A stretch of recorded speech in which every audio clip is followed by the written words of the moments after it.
Yeah. See. See. See.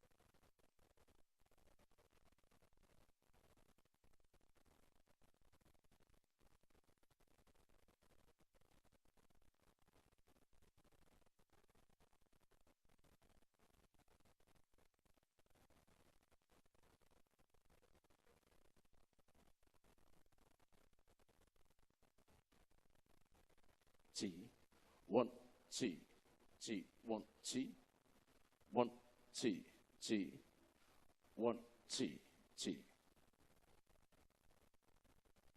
T,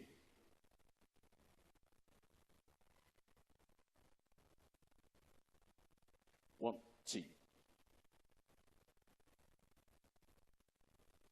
T, one, T,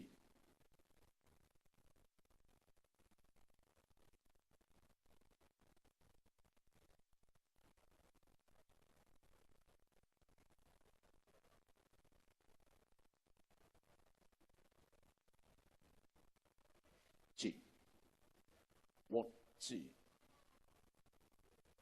one, T, one, T, one, T. You see? One, T.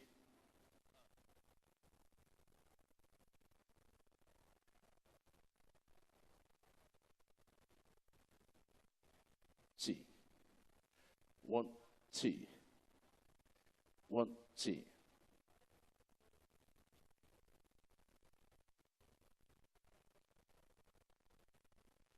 T. One, T. T.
2, 2.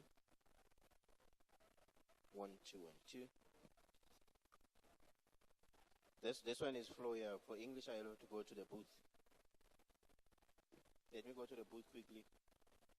Then you can just put it on English once.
Tsutsu.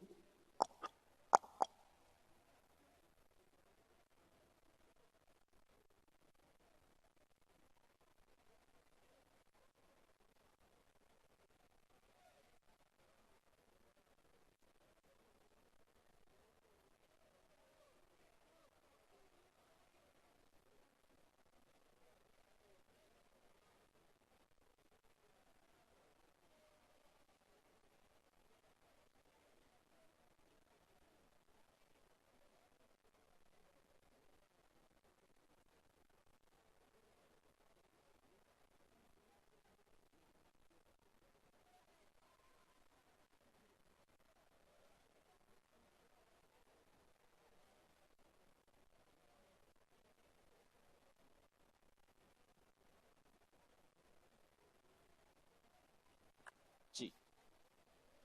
1, G.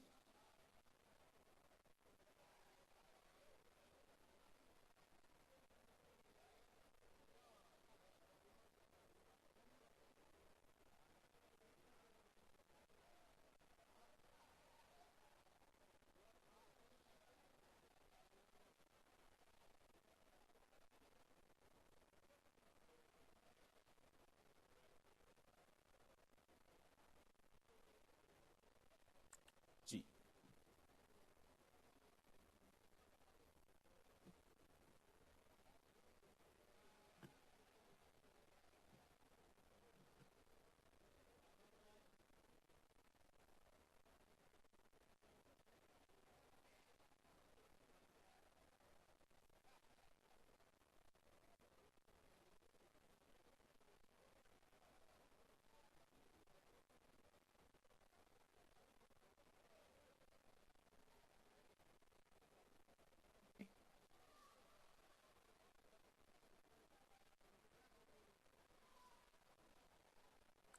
G.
Because you were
Honourable members, there will now be a moment for silent prayer or meditation.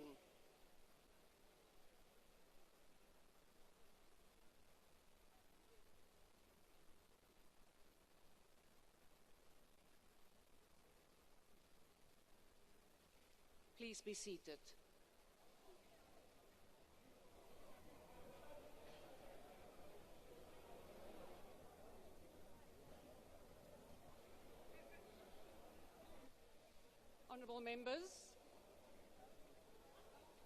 Honourable members, order.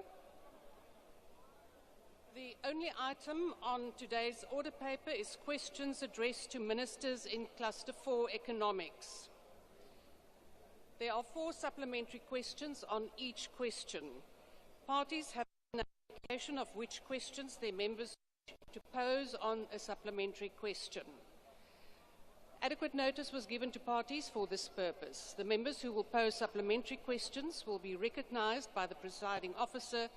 In allocating opportunities for supplementary questions, the principle of fairness, among others, has been applied.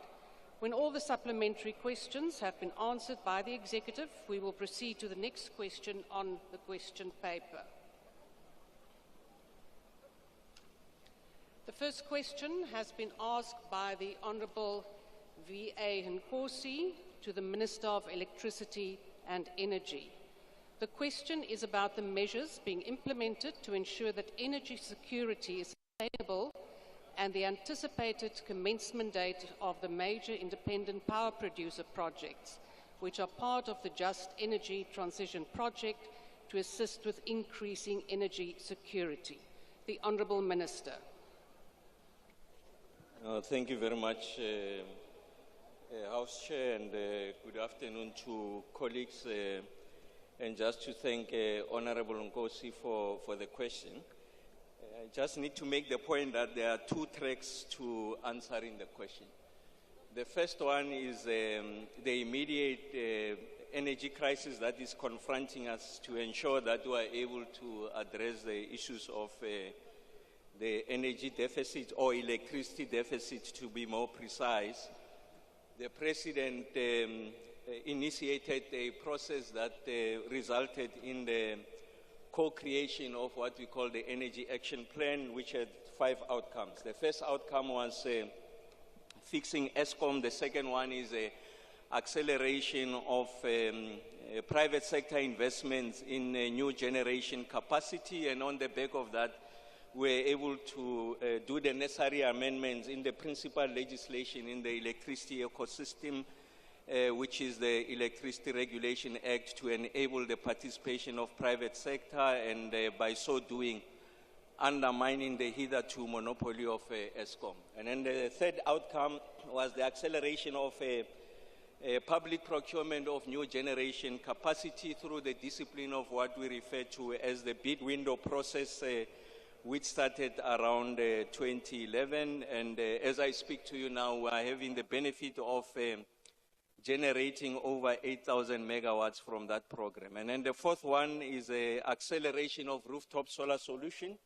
So that outcome wanted to achieve 2 things. The first one is to address the demand side issues by ensuring that there's behind the meter intervention for self-generation by households, but also to ensure that we are able to do the shifting of the peak or the shaving of the peak, so that we don't place a disproportionate amount of burden on generation capacity. And then the last one was to undermine the vertical integration of Eskom by ensuring that we create 3 entities, generation, transmission, and also distribution. So we have achieved a lot on the above. On the first one, on fixing Eskom, Eskom on its own approved what they call the Generation Recovery Plan, which informs a more calculated, orchestrated manner with which we are making the investments to replenish the existing fleet of power stations, and thanks to the support, the fiscal support we receive from National Treasury of over 252 billion rands. And then everyone can see the kind of strides that we are making in resolving load shedding. Although we have not resolved load shedding, I always make the point that it is within reach.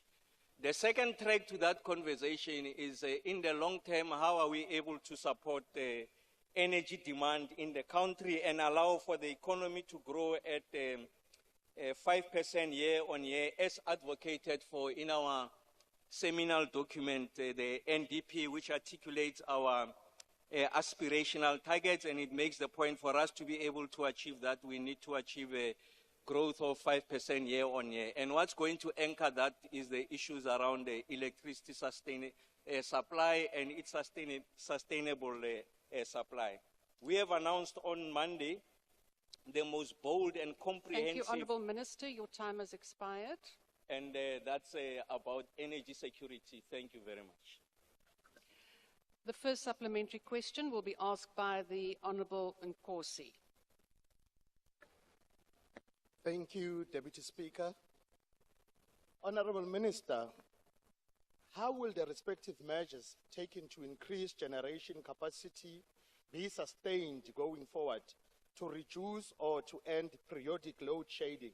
And how will these measures increase generation capacity on a transparent timetable, enabling economic growth and job creation through energy security of supply?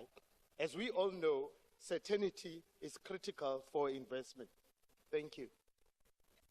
The Honourable Minister. Yes, Chair. Can you advise me how much time do I have? Because I'm timing myself and you abruptly ended my response. How much time do I have? Honourable Minister, you now have 2 minutes. How much time did I have earlier? You had 4 minutes. Which I did not exhaust, but it's fine. Just to your question, Honourable Nkosi, thank you very much for that response. Let me take the opportunity to complete the earlier point because it seeks to respond to your question. The first one is that we need to ensure that we are able to replenish and refurbish the existing fleet. The point we are making is that we are not sitting with a coal problem, we are sitting with an emissions problem.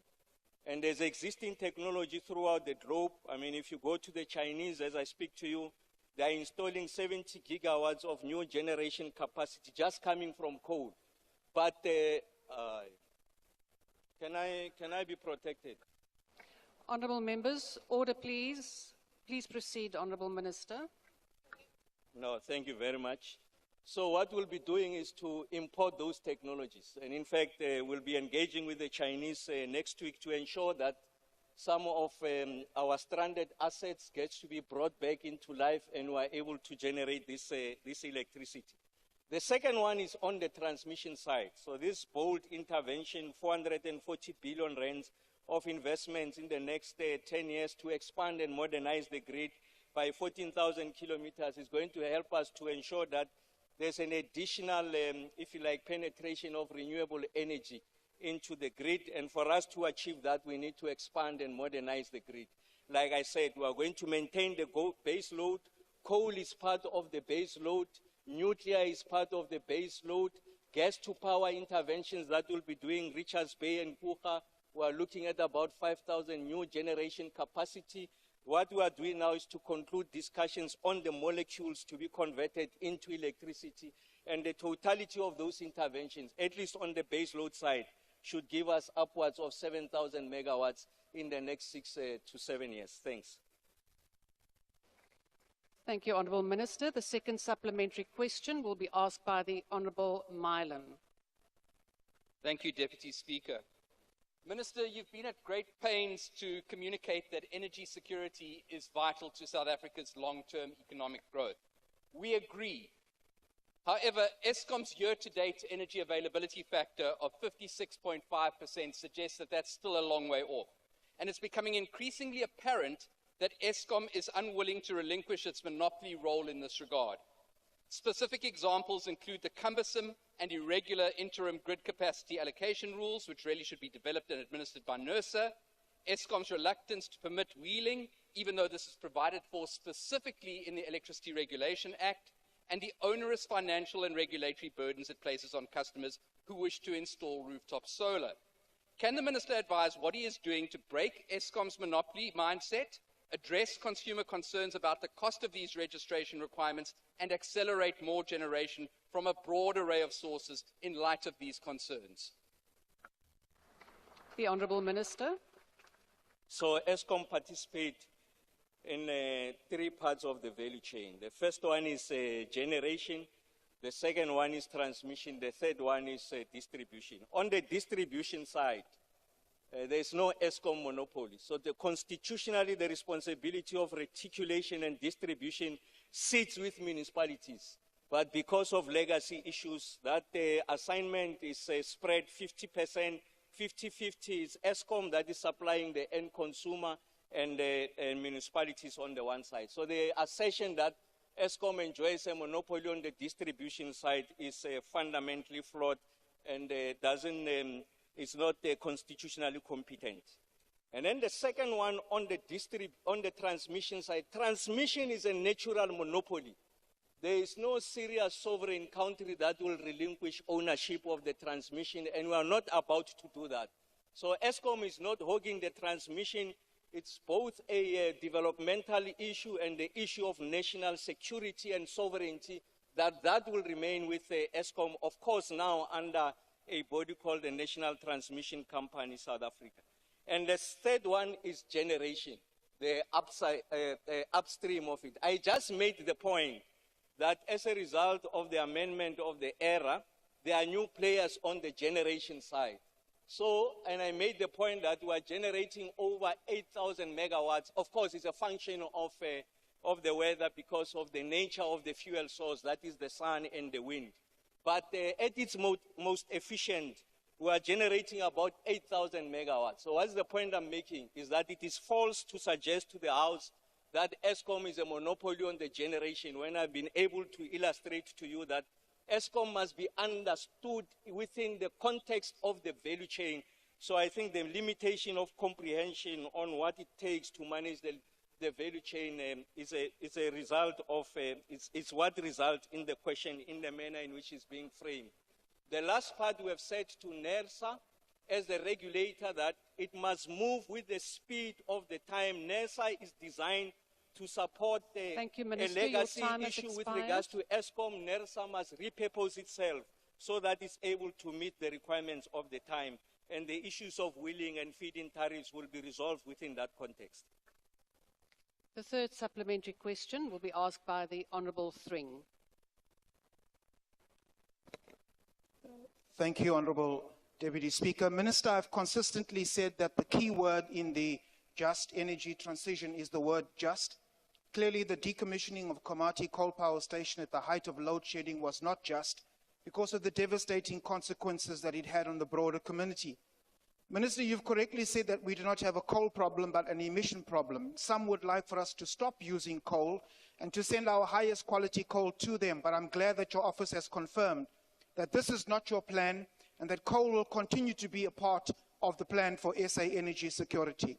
Minister, it has been suggested that low temperature coal burners and or biomass boilers be used to repurpose Komati to restore the damage done while reducing carbon emissions. Do you plan to utilize these low temperature coal burners, biomass boilers at Komati and elsewhere to ramp up energy security? If yes, please give timelines and places. If not, why not? Thank you. The Honourable Minister. Thank you very much, Honourable Thring. I'm happy that the Portfolio Committee took time to go and visit Komati. And I make the following point around the evidence out of Komati. Komati is a classic example. It's a template of how not to transition. And I think that the biggest lesson we can get out of Komati is how not to transition. Because what that does, it undermines our sovereign interest, because the totality of what constitutes just energy transitions with an S at the end is that it must take into account the sovereign and domestic requirements. And in our instance, it's not just the availability of the electrons on the grid, it's also the socio-economic impact of the decisions that we are making. So if you go to Komati, the calculus of decision-making was heavily in favor of the environmental requirements, without taking into context what are the economic impact in that geographic space of Komati. And Komati's principal economic anchor is coal and the associated uses of that fuel, in this instance, the Komati power station. You have gone there, you have seen how we have decimated the place. So what's the point I'm making? Yes, we are looking at all types of technologies. I've spoken about what the Chinese are doing. We have had conversations with the Japanese. They are able to coal-fire ammonia to reduce the CO2 levels, and also the issues around air quality at levels that are significantly below the current minimum emission standards. So we're going to take a look at the comprehensive set of interventions. I'm not able to answer the question, what are the timelines? Like I said, we're having a conversation with the Chinese the whole of next week in China.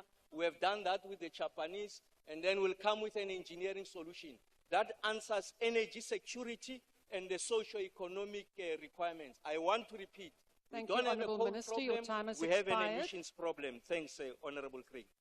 The last supplementary question will be asked by the Honourable Ghana. Nakenza Mtramashtul. All of the, we do welcome that now we no longer have a lot of load shedding. But there are many South Africans that are still affected by the twin to load shedding, which is load reduction. Many South Africans, they listen to you, they say you are talking about load shedding, but you don't talk about load reduction. So I want to check from you, is there an endpoint to load reduction, and what has been the turnaround in terms of the municipalities paying Eskom so that the South Africans that are currently affected by load reduction are not affected and they can have electricity like many of us? Thanks very much. The Honourable Minister. No, thank you very much, Honourable Ghana, my dear brother. Your observations are correct. I mean, I stand here and we make pronouncements about the progress we are making around load shedding. But the experiences of an average person in a rural place like Haramukhopa in some informal settlement somewhere in Tembisa is completely different from what I say in the public domain, because they are experiencing periods in the day of no supply of electricity. It can go up to, in its totality, about 10 hours a day. So whether you call it load shedding or load reduction, the experience is the same. And it negates and nullifies all of the things that I'm saying. Without necessarily apportioning blame, we have instituted an intervention working with municipalities and SALGA. We have gone to the Limpopo province, led by Premier Ramatuba, and engaged all municipalities, did the same in Northwest, Premier Mokotsi, did the same in the Free State, and all municipalities are coming on board. So we are resolving, if you like, a value chain intervention. So it's about the capacity of municipalities to discharge and prosecute their obligations. They have hemorrhaged skills over a period of time, lack of investments because they are not collecting. So we have designed a solution. I will take an opportunity in the immediate future to announce those interventions. And I can tell you that if you go to Maluti Apufong, the levels of collection, they move from below 30%, we are sitting at 97%. For the first time in 8 years, Mfuleni last month was able to pay the full amount of its current account. And it's testimony to these interventions that we are making. It's not just about collection, it's about the sustainability of municipalities so that they have the necessary liquidity to discharge their obligation. But the long and short of it is that we are making that intervention. I'll announce the most comprehensive intervention. What are these sets of actions that we are taking to resolve load shedding? Thank you, Honourable Minister. Your time has expired. Re tlo kgona go rarolla mathata a bona, re rarolle bothata bja load reduction ya go felelwa ga motlagase tšatši ka letšatši. Re a leboga. Question number 278 has been asked by the Honourable Maotwe to the Minister of Finance. The question is about whether the National Treasury is reviewing the social relief of distress grant to implement an unemployment grant, and if so, has the review been outsourced to a consultant or contractor, and what are the names of the consultants or contractors? The Honourable Minister.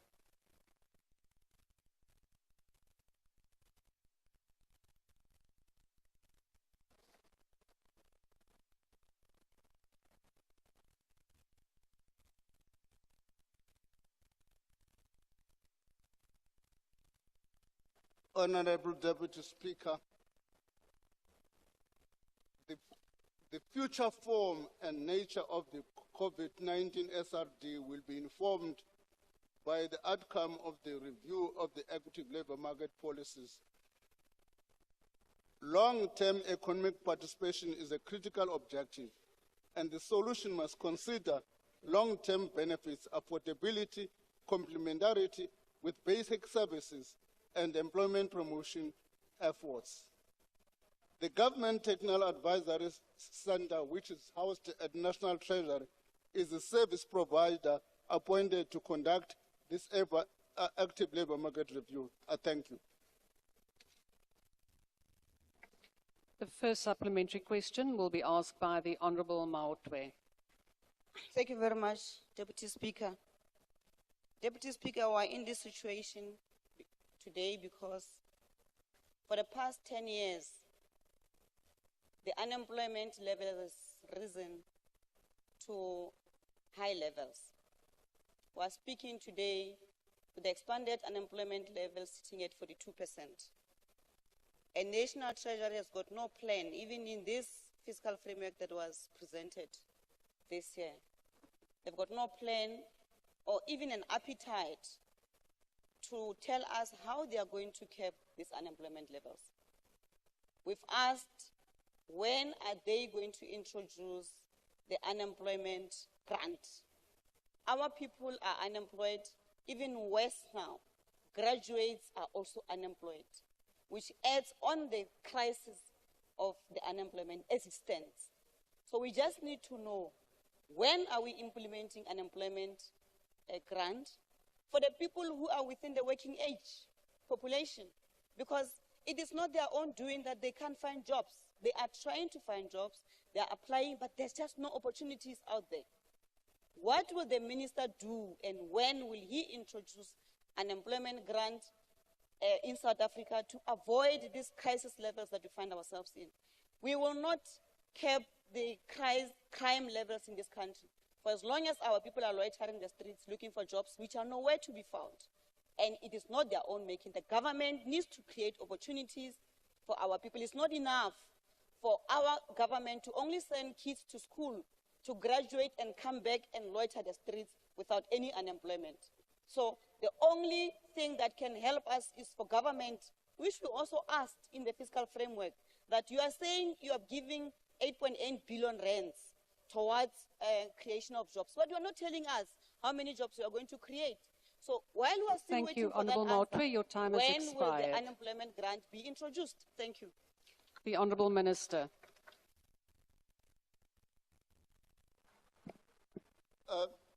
Honourable Deputy Speaker, it's the first time I hear of a proposal called unemployment grant. First time I hear that. What I've heard is proposal around basic income grant, around a number of other things. The unemployment grant I've not heard of it. But let me come and say, first let me talk about the unemployment problem. The unemployment problem is the function correctly so.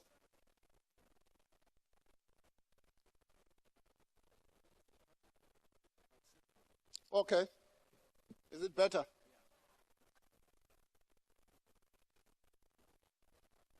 I said, I've never had a proposal of the unemployment grant. It's the first time I'm hearing of it. What I've heard are people who are talking about a basic income grant and other grants. Be that as it may, the issue of unemployment is a function of a number of things. Key in South Africa is a function of the fact that, let's admit, of stagnant growth. You make an allegation which I want to debunk, that in the fiscal framework there's no attempt at all to deal with this question, which I want to say is incorrect. First and foremost, in the budget, we outline 4 pillars of growth. Amongst them is massive investment in infrastructure, which we think will have an impact on the growth question. Insofar as looking at unemployment, you will know that there's what is called employment incentive. But what we are doing at the moment under leadership of Minister Meth is to look at the reorganization of all of that in government, whose intention is to look what form of grants it may well be that unemployment grant becomes one of those things. But we are working on Honourable Minister, your time has expired. Thank you. The second supplementary question will be asked by the Honourable Burke. Honourable Minister, what are the costs associated with job seeking, and how significant are they for unemployed people?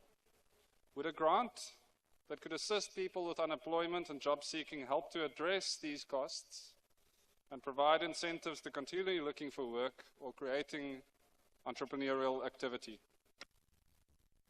The Honourable Minister. The ideas that are beginning to emerge include a job seekers grant is among the package that has been considered. Among other things that have been considered, as you would be aware, is the issue of small and medium enterprise, and therefore part of that package would also be the same as what we call entrepreneurial grant. So that work is part of the active labour market review. The third supplementary question will be asked by the Honourable Molefe. Thank you, Madam Deputy Speaker. Minister, given the acute unemployment and inequality being experienced by South Africans, especially the indigenous portion of the population, what direct relief measures has the National Treasury spent funds on in the immediate past, and what and what has been budgeted for to alleviate the suffering and havoc in people's lives that is being wreaked by unemployment and inequality? Honourable Minister. The honourable member will know that, among other things, since 2020, during the COVID, we introduced a COVID relief grant. And government spends about 35 billion rand per annum on that grant. And that grant is still penciled in over the MTF, subject to the outcome of the discussions that are taking place around the labour market reforms. There's also an employment incentive tax, which assists employers and fund employers who employ young people and subsidize them. We spend about 12 billion rand per annum on that grant. So there are a number of actions that are taking place. Various departments are doing a number of things. And there's also a notion that fiscal policy alone is the driver of economic growth. These ministers that are sitting next to me are involved in one way or the other in growth initiatives in their respective departments. I thank you. The last supplementary question will be asked by the Honourable Maimane. Thank you very much, Deputy Speaker. Minister, quick question. In this regard, the Constitutional Court has ruled the fact that the SRD grant needs to be broadened to focus on inclusion, which will move it from 7 million beneficiaries to 11 million. Now, it's common cause that it is A, unaffordable, and B, the government itself in its submission argued that it is a voluntary one, which means that either the government will remove it or not. My question is, are you thinking of converting it into a basic income grant, A, or B, would it be better for us to use it as an incentive scheme for people to find work, certainly along rail, so that it becomes a process where people have the dignity of getting up to work and earning that money, rather than it be a grant for people to stay at home? The Honourable Minister. What I want to assure the House on, there is no intention to terminate the grant. Let's clear that up front. Because there's been a lot of misinformation that we've got an intention to terminate the grant. There's no intention. The second set of issues, are we likely to convert it into something else? And I think in all the questions that have been asked, I've been reaffirming the notion that there's a process which is in motion, which is active labour market. It may well be that this grant may emerge as an employment grant. I don't know. But if colleagues have got some proposal to make, they must all approach Minister Matthew, who's leading us in that regard. Thank you. Question number 270 has been asked by the Honourable Mohlongo to the Minister of Electricity and Energy. Yes, Honourable Reddy, on what point are you right? Thank you, Deputy Speaker. Just to make a point, I'd like to note this. For some reason, MK is being targeted by the sound and the cameras, because the cameras do not focus on MK speakers. Please ensure that this is rectified. Thank you, Acting Speaker. Thank you, Honourable Reddy. That is noted. We will now proceed with question number 270, which has been asked by the Honourable to the Minister of Electricity and Energy. The question is about the targeted measures that have been implemented by the Department to improve energy reliability and infrastructure development in KwaZulu-Natal, and how these align with national plans to expand renewable energy access. The Honourable Minister. No, thank you very much, House Chair, and just to thank Honourable Mhlongo for the question. I think there are two parts to the question. Before I answer the question, perhaps just to make a frank admission that the democratic state has not been able to achieve universal access, despite the promise that we made on the occasion of the liquidation of a system that is universally categorized as a crime against humanity. We committed to that. As I stand before you today, there's about 1.59 households that don't have access to electricity. I'm using If you were to ask me, I think the number could be considerably higher than that. Let's stick to the 1.6 million just to round it. So we have not been able to make achieve that promise. Notwithstanding the phenomenal achievement that we have made, I mean, depending on who you speak to, the levels of penetration or access were sitting at 38%, the dawn of democracy, others put it at 52%. Today, as I speak, you are sitting at 94%. Now, the concentration or the density of people who don't have access, households who don't have access to electricity, are those in the rural and peri-urban areas. And this is largely on account of the expensive backbone infrastructure that is required to support that energy demand. And then the second one, it has to do with the objective and subjective weaknesses in municipalities, their inability to plan, the fact that they are not economically viable spaces, they don't earn or generate sufficient revenue to invest or reinvest in new infrastructure, and as a result, we have the energy poverty in those areas. Like I said earlier on, working with Eskom and municipalities, we are resolving that. Capacitating the municipalities from a planning, funding, and financing point of view, making sure that we are able to anticipate demand, build that demand in our forecast and the modeling, and provide the sufficient infrastructure, and then give them the capital that is required for them to be able to address this situation. So, Honorable Mhlongo, these interventions are not necessarily uniquely KZN, but they are transversal across the country. And then the last part of your question, that we are looking at cheaper options or more efficient options, cost-effective options of providing this. We are using new innovations. We are doing the first phase in Limpopo. We are harnessing our renewable asset, the quality of the irradiation levels, to ensure that we do a hybrid of solar and battery. We are able to provide efficient, reliable, and also affordable electricity.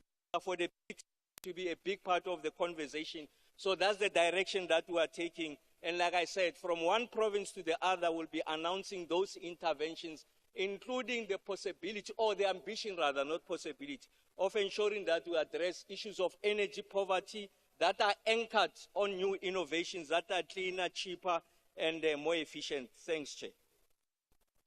The first supplementary question will be asked by Honourable Mhlongo. Thank you, Deputy Chair. Honourable Minister, steps have been implemented to prevent tampering and interference with the electricity infrastructures, which have contributed to major electricity challenges. The Honourable Minister. Thank you very much, Honourable Mhlongo. Your observations are on point. The fact that a large part of interruptions are as a result of tampering and illegal connections. So first, we know that there's groupings, networks within municipalities and also inside Eskom that are doing everything to undermine and bypass, if you like, the protocols that are required for us to be able to issue electricity tokens to the end user. Essentially, it's a criminal network, a criminal syndicate. And I'm happy to say that we are dismembering that syndicate, and the law enforcement agencies will make the necessary announcement in that regard. The second one, Honourable Mhlongo, is a technology-based solution. So we want to achieve two things. The first one is to ensure that we have intelligence on the performance of the system and the network, and we are able to respond accordingly by providing the necessary capacity of reticulation and distribution infrastructure to support that demand. The second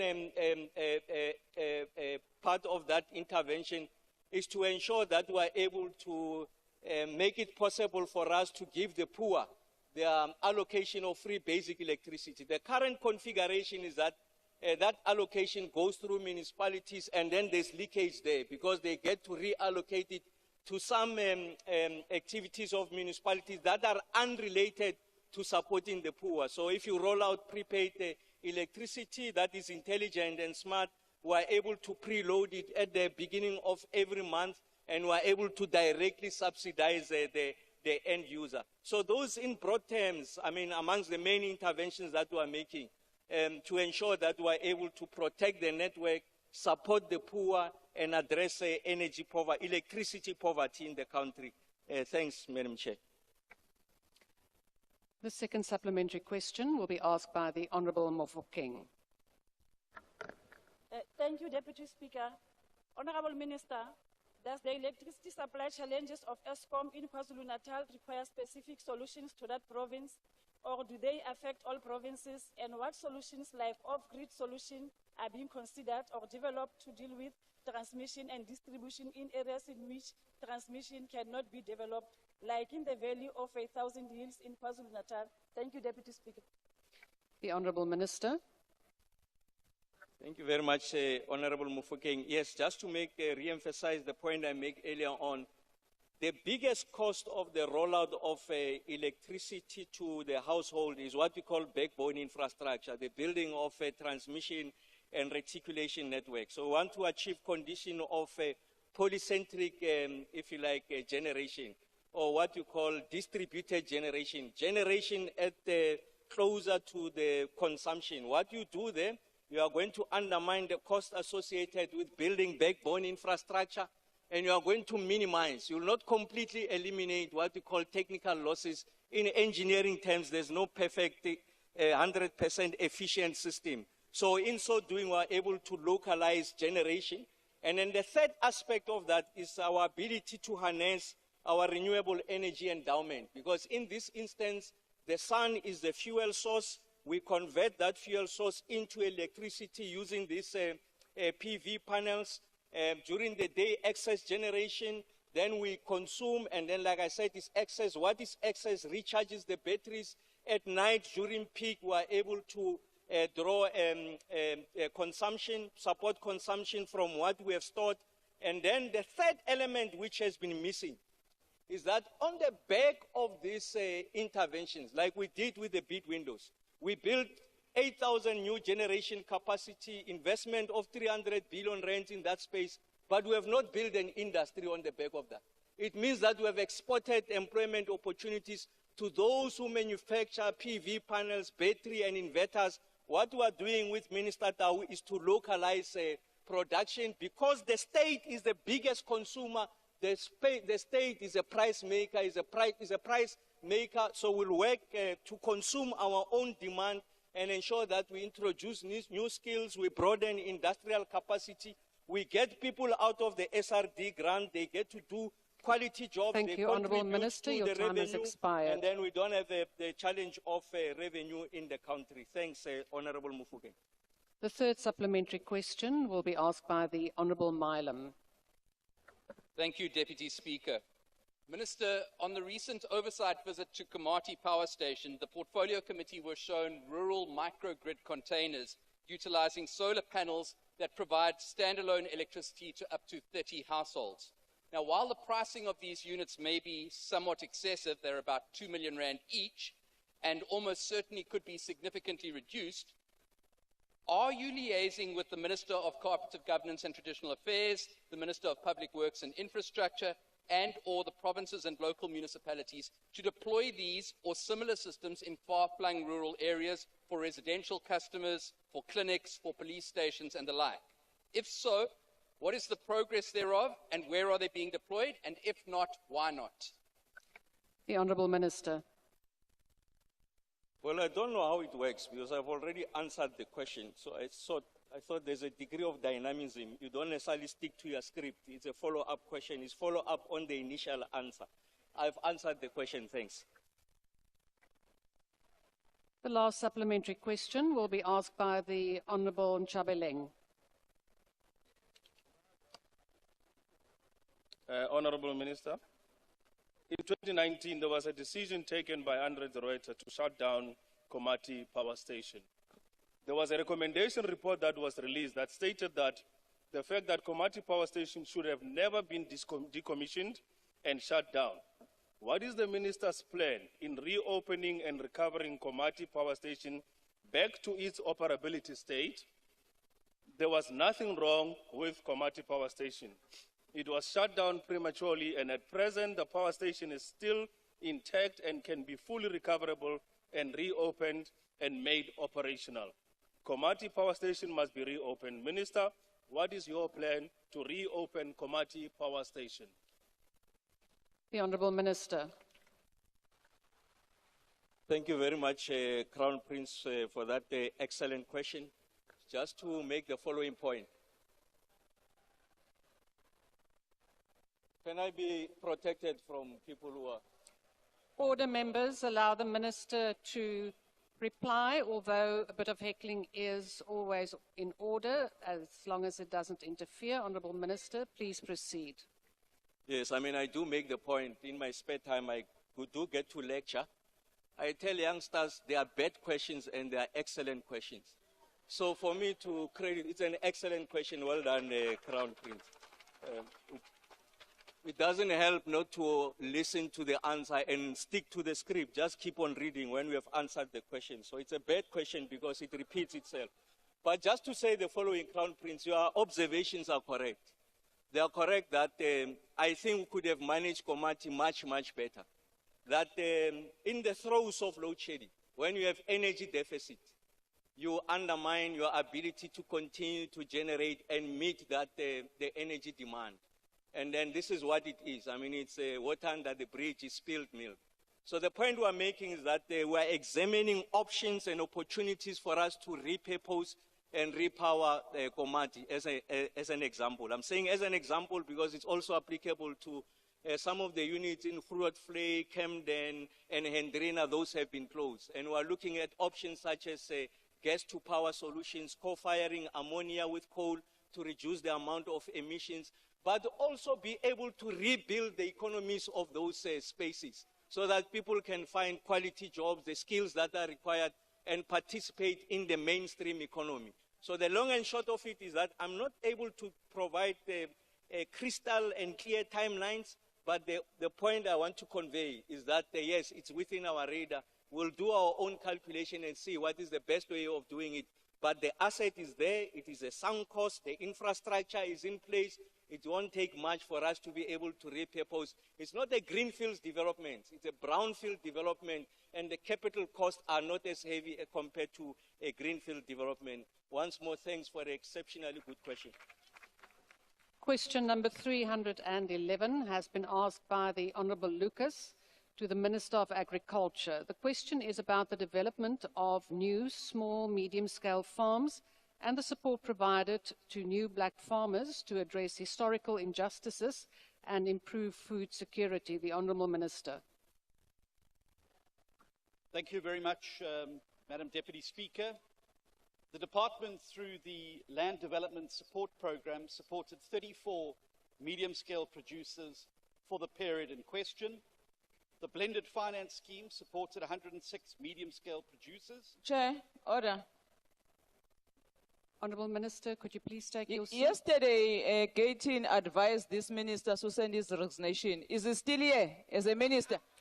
Honourable Mkalipi, that is not a point of order. Honourable Minister, please proceed. Chairperson. Honourable Daniels, on which point do you rise? Chairperson, no matter the point, there's no Gaten in this house.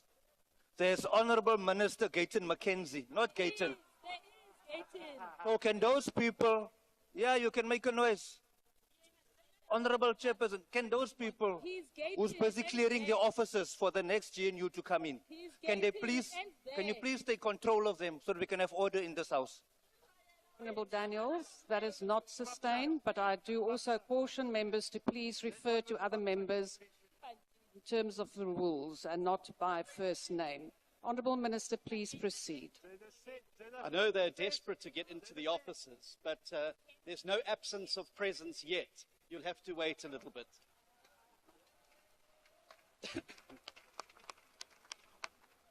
The blended finance scheme supported 106 medium-scale producers, while the comprehensive agricultural support program supported 3,444 producers, and the Alima Letsema program supported 8,710 producers for the period. Honourable Minister, could you please take your seat? There's a point of order. Which point are you rising on, Honourable Member? Deputy Speaker, the Minister is inaudible. We can't hear him, and we're supposed to respond to the questions.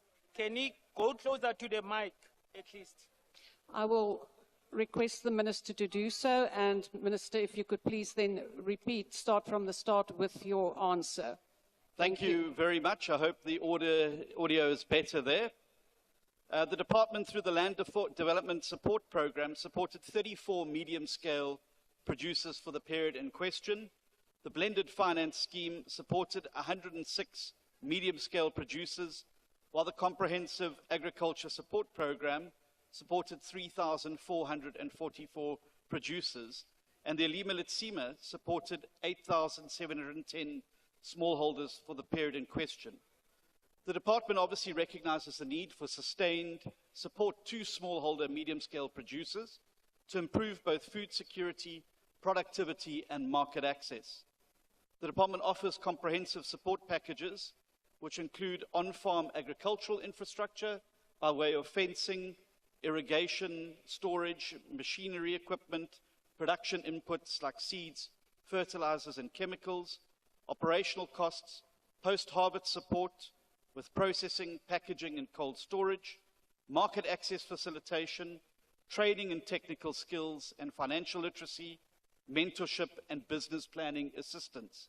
These programs all contribute to inclusive agricultural development by strengthening the capacity of producers to produce, market, and sustain profitable enterprises. I thank you. The first supplementary question will be asked by the Honourable Lucas. Deputy Speaker. Thank you very much, Deputy Speaker. Deputy Speaker, point of order. Honourable Mautwe, on what point do you rise? No, I did not want to disturb the outgoing minister when he was responding. Deputy Speaker, we're given sparkling water here. There's no still water anywhere. Can you please be given still water? Honourable Member, that is noted, and we will take that further. Unfortunately, I can't arrange that right now, but I'm sure the necessary people have taken note. Honourable Lucas, my apologies, please proceed. Thank you very much, Deputy Speaker. And also thank you very much to the Minister for the response. I just want to follow up by asking Minister, yes, indeed, the figures sound a little bit impressive. But just yesterday we got the quarterly report and we saw that in terms of percentage, it's still less than 10%, particularly to ensure market access for small and medium scale farmers. I would love to know, and also in terms of post-settlement support, there is still a backlog with regard to issues around post-settlement support.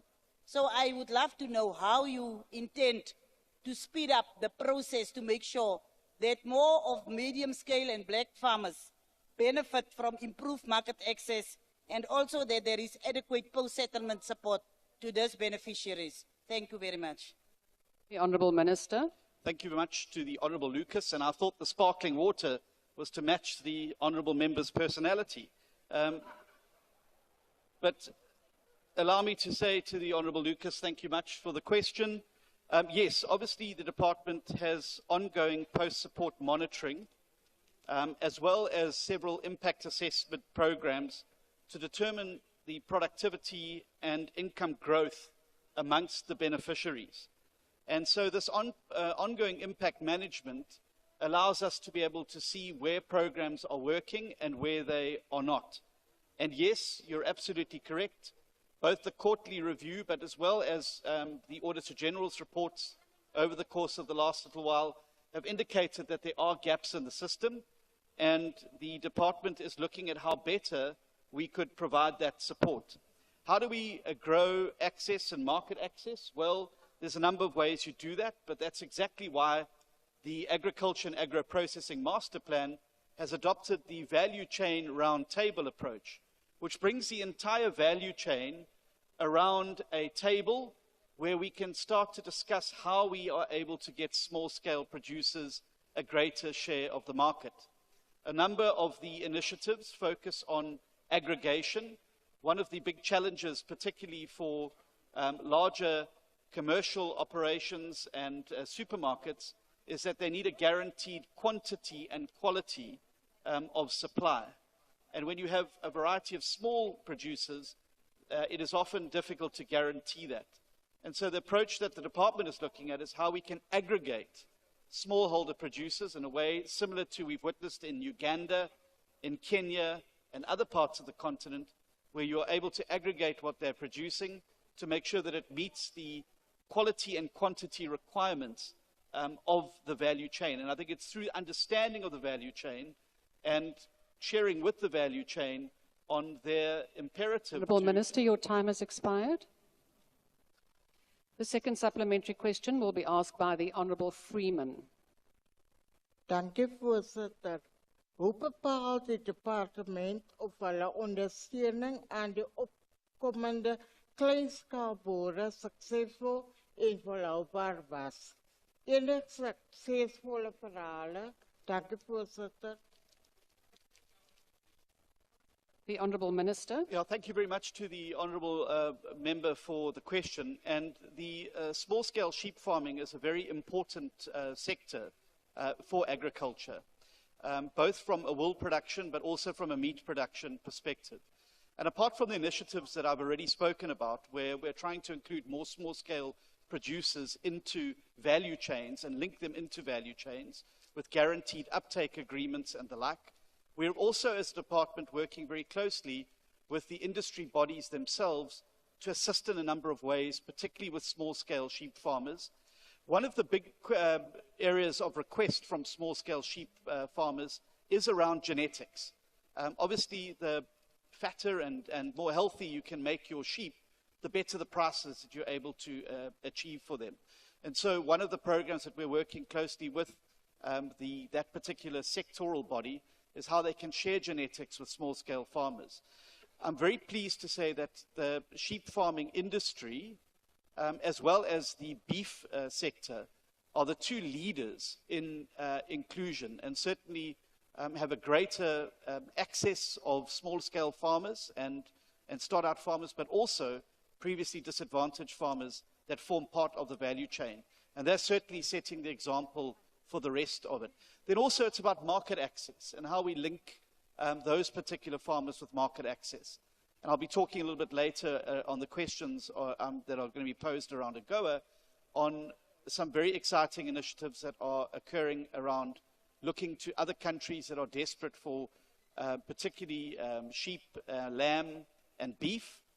And part of that is how we're going to include the smaller scale farmers in those value chains so that they too can feel the fruits of South Africa's initiatives abroad. Thank you. The third supplementary question will be asked by the Honourable Boshoff. Thank you, Honourable Deputy Speaker. I want to ask the Minister, if you refer to support of small-scale farmers and emergent farmers, is there a stage projected when the support will not be needed anymore, that the farmers are expected to be self-sufficient or self-reliant at least? Or is it, do we see an ongoing process, basically, you know, forever? And in conjunction with that, would you agree that it undermines transformation of agriculture if projects don't get to a point where they are self-reliant? Thank you. The Honourable Minister. Thank you to the Honourable Boshoff for the question. Madam Deputy Speaker, through you. Well, the very three key focuses which I've made non-negotiable for the department when it comes to projects going forward is threefold: viability, sustainability and profitability. Because it is absolutely essential that programs and support gets people onto their feet as quickly as possible and gets them into a position where they're viable, sustainable and profitable, and the department can then move on to new beneficiaries to be able to assist them. I think a lot of the problem in the past is that we've simply just handed over projects and expected that people are going to be able to make a success of it. I think there's required to be support, but I also come back to the point I make. You can give somebody the best piece of land and give them the best seeds for cabbages. If you don't link them with a market or give them a way to get their products to the market, there's no way on earth they can be viable, sustainable or profitable. So the model that we prefer is to look at, particularly when we're doing projects, is to look at how we can link those projects into value chains. There's already been some work with South African breweries on barley and the work there. There's a new malting plant going to be setting up in Sedabeng.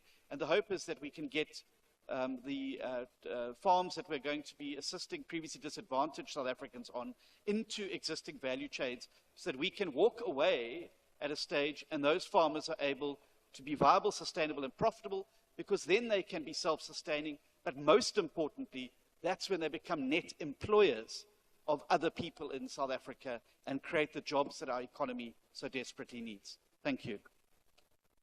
The last supplementary question will be asked by the Honourable Mashlatsi. Thank you, Deputy Speaker.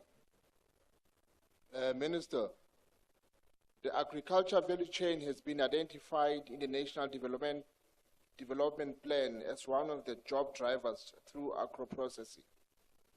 My question, how many new small and medium-scale farmers has been capacitated on agro-processing by your department in the last 12 months in order to create jobs and reduce losses due to lack of storage infrastructure and access to market? Kindly provide full detail by province, farmer category, and commodities. Kanimambo. The Honourable Minister. Thank you very much, House Chairperson. And obviously it's incredibly difficult for me to answer that question because I don't have the stats and figures to hand. But I'm sure that if the member can forward me the question, I can, in a written form, I can give him those particular details. But where I would agree with the Honourable member is that whilst we've had a large focus on agriculture, we have lagged behind in agro-processing. And this is very important because, much like minerals, what you don't want to be doing is exporting large amounts of primary product for limited value when you could, in fact, be exporting processed product for greater value. So, for instance, we export a large number of avocados to Japan. We buy those back in the form of processed guacamole, cosmetics, and a variety of other aspects. And so we do have to move to a situation where we are able to encourage the processing of primary agricultural goods into greater value. It also means that at the same time, we are able to create jobs. South Africa, as you know, has an unemployment crisis. And what we do need to be doing is looking at ways to grow job-creating industries. And agro-processing and agriculture both provide a huge opportunity, particularly for underskilled or South Africans, to be rapidly absorbed into work and are then able to work their way up through the value chain into other means of employment. Of course, there have been a number of agro-processing parks and the like that have been set up. Not all of them have achieved the success that many people thought at the beginning, but I do think it is an area where the Minister of Trade, Industry and Competition and myself will require to work on to ensure that we are able to have Thank you, Honourable Minister. Your time is now expired. Strategy. Thank you. Thank you. Honourable Members, question number 268 has been asked by the Honourable S.N. Swart to the Minister of Finance. The question is about the steps to be taken to alleviate the burden of taxpayers, specifically by reducing wasteful and inefficient government spending, considering that taxpayers are currently overtaxed. The Honourable Minister. Thank you, House Chair. Government's long-term strategy for tax policy is to broaden the tax basis and lower rates where possible and given the economic environment at the time, with the caveat that spending pressures may periodically necessitate tax increases. To improve revenue collections, government will continue to investigate possibilities of closing down loopholes, broadening tax bases by limiting unnecessary exemptions and deductions, reviewing efficacy of tax expenditures, and supporting better tax administration, including the additional spending allocation to SARS of 7.5 billion over the next 3 years. I and the National Treasury have committed to also, one, undertake to audit an audit of ghost workers, starting with national and provincial departments. 2, use ongoing detailed review of labor market activation programs and public employment program to consolidate and rationalize the entire public employment ecosystem. The aim of the review is to reduce duplications and improve operational efficiencies across the more than 100 active labor market programs in over 20 public institutions. The recommendation of this review will be presented to Cabinet in due course. 3, the Treasury will implement significant changes to the budget process by reassessing the initial assumptions informing the budget with a view to creating room for improved spending. The consolidated recommendation of the spending reviews will be taken to Cabinet with an intention of pursuing their implementation by the Executive. In this regard, the President has also undertaken to establish a committee between the Presidency and National Treasury to identify waste, inefficiency, and underperforming programs. I thank you. Thank you, Honourable Minister. Honourable Members, I've been informed that the Honourable Thring will take charge of the first question on behalf of the Honourable Swart in accordance with Rule 137, Sub-Rule 10A. I now recognize the Honourable Thring. Thank you, Honourable House Chairperson. Honourable Minister, perhaps before I begin answering the question, the ACDP actually voted against the report yesterday, and some of the DA members have actually falsely indicated that the ACDP voted in favour. So we'd ask for, it's out in the public media, so we'd ask for the DA leadership to please address some of their members to ensure that they do not put out false information. Minister, the ACDP is concerned that according to the recent research by the Aluma Capital Chief Economist Frederick Mitchell, South Africans are overtaxed and far beyond the Laffer curve, meaning any more tax hikes to raise revenue will likely have the opposite effect, leading to the law of diminishing returns. Higher taxes may disincentivize work, entrepreneurship, and investment, or lead to immorality and non-compliance, effectively reducing the overall tax base and revenues. The ACDP agrees with Mitchell, who argues that further taxes will hurt the South African economy, and government should focus on cutting its spending. And while the budget did not contain a direct tax increase for personal income tax, the fact that personal tax brackets and rebates will not be adjusted for inflation and the 2025-26 results in effect to a tax increase which will, according to National Treasury, raise revenue of some 19.5 billion. In addition, the 0.5 tax increase for the next 2 years goes ahead. Now, Minister, National Treasury plans to reduce wasteful government expenditure through measures like spending reviews, reallocation funds to match priorities and improving spending efficiency, while also focusing on protecting critical frontline services. While we appreciate your reference to such reductions in your reply, when is it expected that these reductions will begin to bear fruit in reducing government expenditure? And can the Minister confirm that the decisions regarding the non-adjustment of tax brackets and rebates for inflation, as well as the VAT increases, will be dropped once additional funding is sourced from your spending reviews? Thank you. The Honourable Minister. A reading of the budget review will probably confirm what the honourable member is saying, insofar as two particular taxes. That's what we have said. We have said, for instance, on the corporate income tax, we're sitting at far above the OECD levels. We're also saying, insofar as income tax, we're sitting at the levels of the developed world. And therefore, which presupposes that indeed we've got to look at those taxes cut with an impressive eye. We would agree with the honourable member in that regard. It is, by the way, insofar as the 0.5% in the 26-27 financial year, we've made it absolutely clear that a consideration will be made in dropping that if possible. Secondly, we intend, if the revenue allows us, I must qualify this, if the revenue allows us to also provide further tax reliefs on the income tax side. And we do not, as I've indicated, if you look at the attempted budget of the 19th, we were providing tax relief on the income tax side.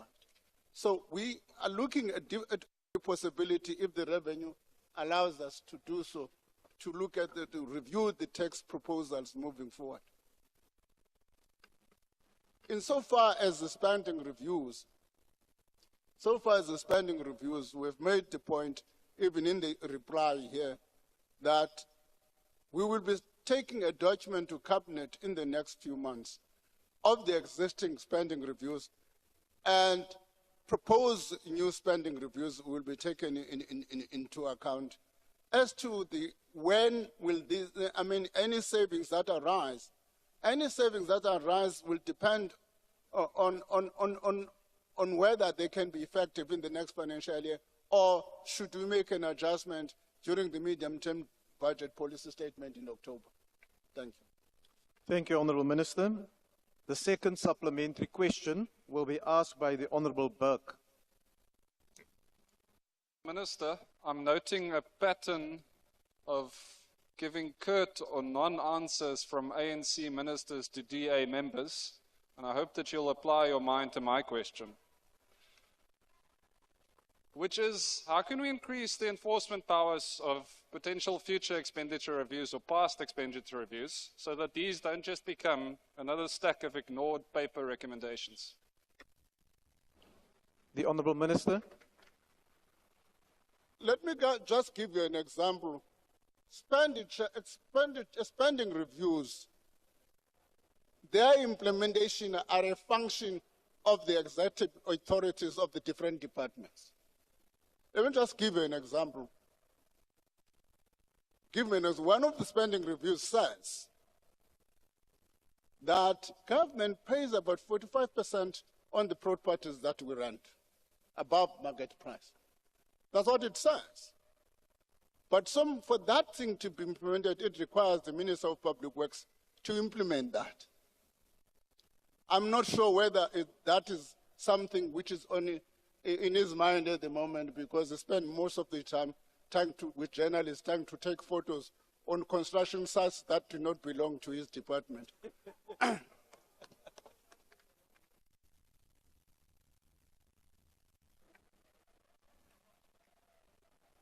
Thank you, Honourable Minister. The third supplementary question will be asked by the Honourable D.D. van Rooyen.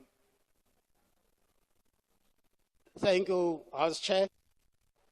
Minister, something unprecedented happened yesterday. Members of Parliament gave you a mandate to go and balance the revenue and expenditure estimations within 30 days. And it's our understanding as MK Party that it usually takes a protracted and a very congested process of at least a year for you to come to a determination of fiscal framework and revenue proposals. Well, yesterday you presented a product of that protracted process. Now, MPs outsource their responsibility of amending your recommendations to the House. What is the question, Honourable Member? The specific question here, Chair. Because your time is almost up. Just relax, Chair. I'm going to the question. Just relax. Now you are given 30 days to do something that you failed to do in a year. To us as MK Party, so what do you want to know? How are you going to ensure that in these 30 days you will be consulting accordingly? Thank you, Honourable Member. You will be using the right estimations your time is now expired. to make a determination of your new proposals. The Honourable Minister.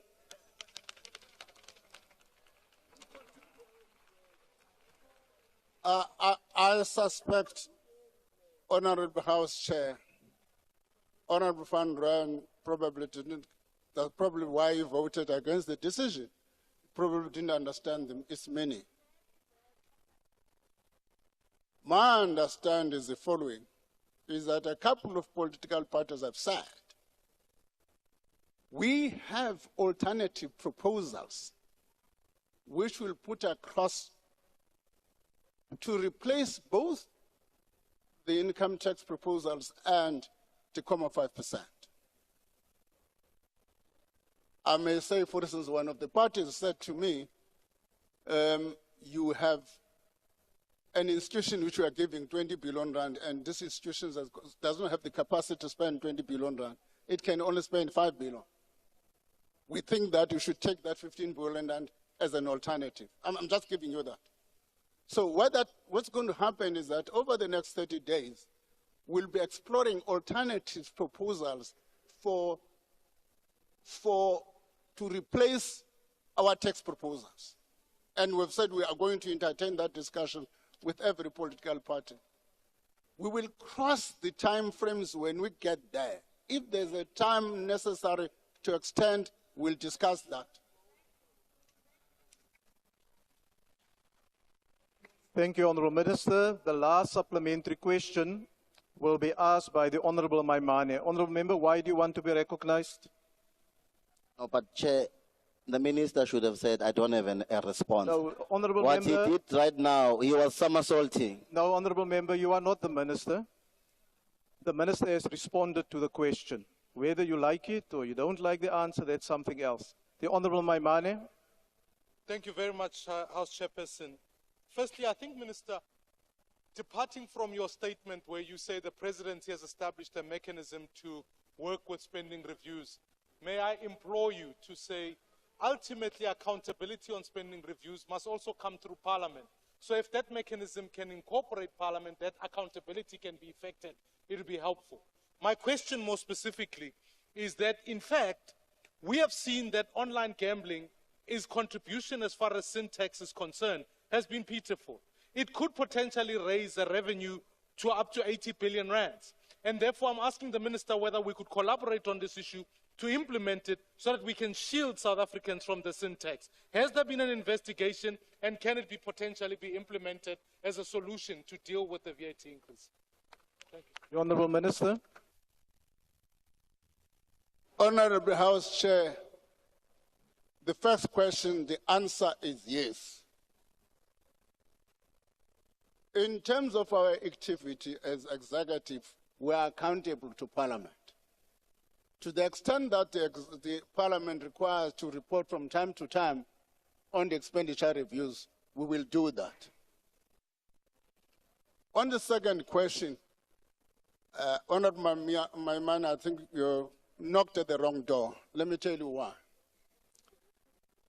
I've knocked at the wrong door. Let me tell you why.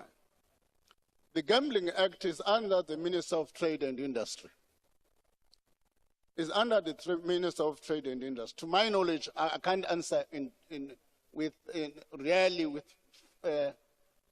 firm knowledge on it.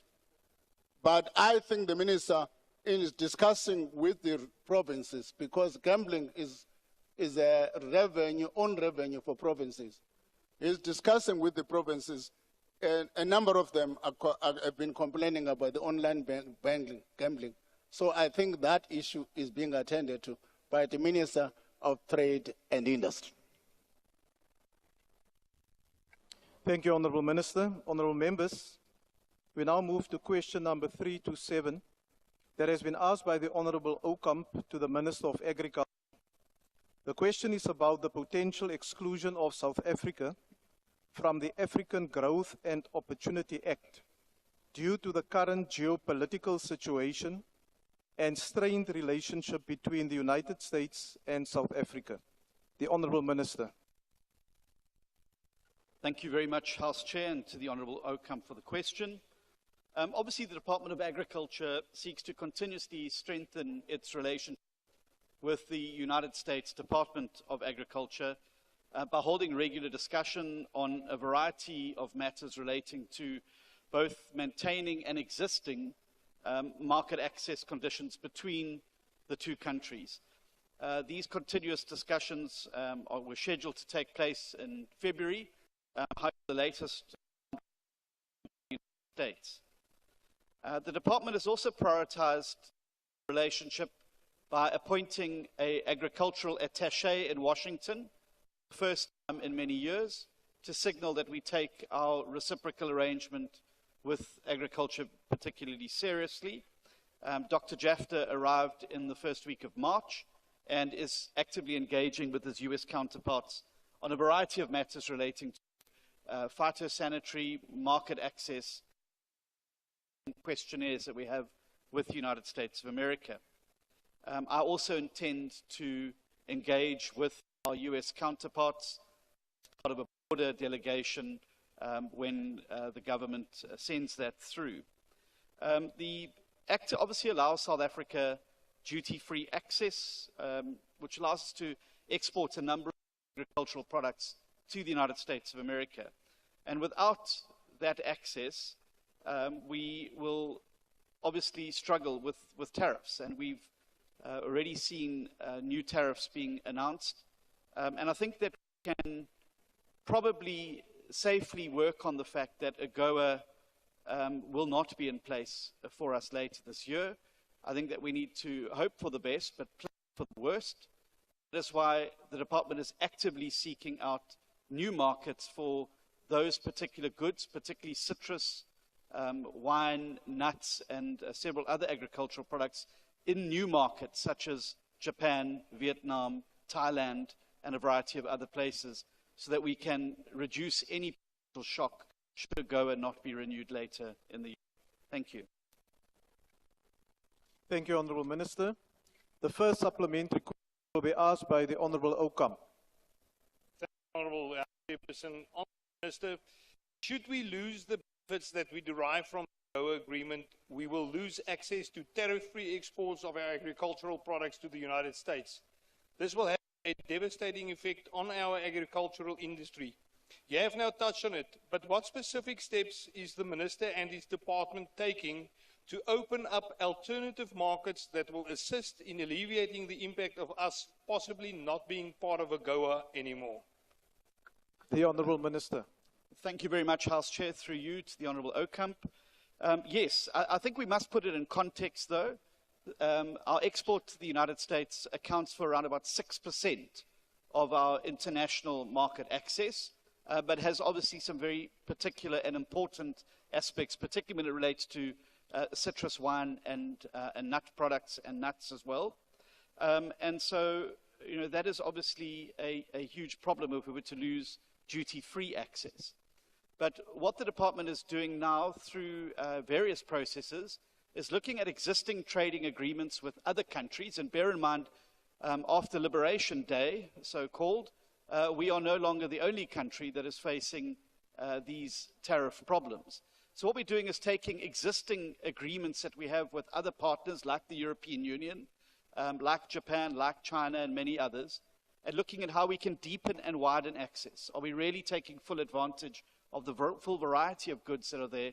And as I said, looking to displace some of the products that would probably see some curtailment in the United States market and find other markets for those products. And that's why, as I said, I've been in Japan, I've been in a variety of other places looking for markets for South Africa's agricultural products. I don't want to underplay it. It is a serious threat on the horizon to our agricultural sector, but I think that we do need to start building resilience in the agricultural sector in a post-AGOA world. Thank you. Thank you, Honourable Minister.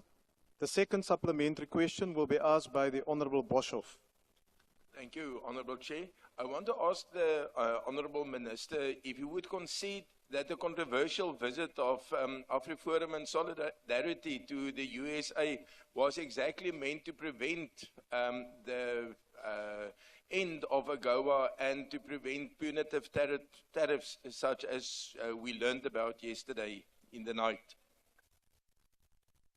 The Honourable Minister. Thank you. As a member of the government, it's not my role to comment otherwise on the motives or achievements or techniques or tactics of other organizations. I can only speak for my department. I will, however, say that I do think that it is deeply unfortunate that there are decisions being made at a very high level in Washington that are based on incorrect version of what is truly happening in South Africa. And I think that that is most unfortunate. I think we need to make sure that when decisions are being made, particularly when it comes to things like trade, that those decisions are made with the full facts in front of them. And so any organization, whether it's AfriForum, whether it's a political organization, or whether it's an NGO, is free to travel anywhere they want in the world and to conduct themselves in the way that they feel that they should conduct themselves. And I don't think anybody should stop them from doing so. But I do think that when we do share information about South Africa, that we should make every effort to make sure that our international partners have a full understanding of what the real facts are in South Africa and the challenges facing us. Because nobody wants to see people harmed through decisions that are made based on misinformation. And believe you me, no matter where you want to put the blame about why we find ourselves in the situation with the United States, and there's a long history about why we're in this situation, the people who are going to suffer the most are auto workers, factory workers, farmers, and farm workers. And I think we all have a duty in this House to make sure that those individuals in South Africa are protected and shielded, and that their jobs are preserved. The last thing we need is longer unemployment queues here, thanks to decisions made based on disinformation, misinformation, and a wrong understanding of what is actually happening on the ground in South Africa. Thank you. Thank you, Honourable Minister. The next supplementary question will be asked by the Honourable Trollip. Thank you very much, House Chair. Having heard from the Minister now that the visit by AfriForum to the United States peddling misinformation has probably had some harm and militates against the extension of AGOA, my question is, what is the outcome of your party's visit to Washington with regards to AGOA and the recent announcement by the Trump administration of a 30% tariff increase on all South African exports, where agriculture has shown astronomical growth, especially in export to horticultural products to the United States of America? The Honourable Minister. Thank you very much. Firstly, I'm not sure if the Honourable Trollip was not listening correctly. I never accused AfriForum of any of the things that you've said I've done. Quite the opposite. I said that they're allowed to go and share their perception. The thing is that I'm here as a Minister of Government, not as the leader of the DA, and I'm answering that as a question. So if you would like me to answer that political question on behalf of my party, I'm more than happy to do so, but I hardly think this is the right environment to do so. Thank you. The last supplementary question asked by the Honourable Mtetwa. Thank you, Chair. With the looming expropriation of blue lights without compensation, it is understandable why the Minister cannot answer today very comprehensively. But let me give you another chance to answer this question. With the United States undermining South Africa by not following any diplomatic channels in its interaction with South African government, including you, Mr. Minister, going to USA, claiming to represent SA, whilst you were representing the interest of the racists, why are we not exploring other markets outside the ones that you have already given, but also comprehensively, what are the timeframes attached to that? Thanks. The Honourable Minister. I'm not sure where the Honourable Member gets his information from, but I haven't been to the United States, nor have I entertained any such trip. I think I've made that very clear in my initial outcome there. Look, I think we're in for some choppy waters over the next 4 to 5 years, and I think the world is going to be facing those choppy waters. We can't change the outcome of the election in the United States of America, but we can learn to navigate the waters that have resulted from them. And so I would say this, that, and as I've said already, we're looking at widening and deepening existing markets and looking for new markets. And there is no limit to the number of markets that we will explore. Just on Sunday, I had a meeting with a delegation from Russia who are interested in importing South African beef and other organic products into their country. I will meet with anybody and I will go anywhere to make sure that we get South African products onto their shelves, that we grow value chains in South Africa, and that we stimulate an international demand for our products. Because when we stimulate that international demand, the push for greater production happens here in South Africa, and that means jobs, it means revenue for Minister Gondongwana, it means greater opportunities for more South Africans. And so there is no place we will not go, no destination too far, no country too obscure. If they're interested in South African agricultural products, we've got a great product to sell them. We have the best farmers and farm workers in the world, and we've got a product that we can really be proud of. And we can take it with pride to every single corner of the world. I thank the Honourable Member for the question. Thank you, Honourable Minister. Honourable Members, question number 312 has been asked by the Honourable Manelli to the Minister of Employment and Labour. The question is about the Labour Activation Programme and how monitoring and accountability mechanisms will be integrated to ensure it meets workforce needs and labour market demands, and what criteria will be used to evaluate the programme's success. The Honourable Minister.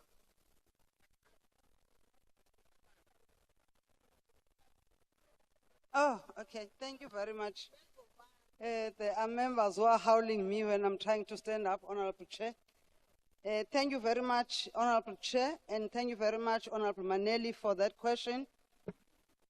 Due diligence and probity are conducted on each funding proposal, and partners enter into funding agreements. The terms of the agreements are that each training must result in employment for each learner or entrepreneur. The UIF is establishing a project management office to manage and monitor every site where LAP is implemented. In addition to PMO, the UIF is factoring in biometrics and learner management systems to ensure that each learner is accounted for. Over and above that, the UIF had included a clause in the contract that as soon as the stipend payment management system is in place, an addendum will be entered into with each partner so that the UIF pays stipends directly to learners based on the online attendance register. Labour Activation Programme officials conduct monitoring on a monthly basis, ensuring that projects are implemented successfully in line with the terms of the contract. The UIF within the Labour Activation Programme Chief Directorate is implementing Project ILIMA, which involves collaborating with other units within the UIF to bring in more officials to assist with site visits and monitor project implementation. Gaps that are identified during the monitoring are discussed with the entity, and the entity will be given time to resolve those gaps. The UIF board, through its Labour Activation Programme Committee, conducts oversight monitoring exercises on projects periodically to ensure MOUs or contracts signed and implementation plans are adhered to, enhancing the objectives of employability, job creation, entrepreneurship, and job preservation.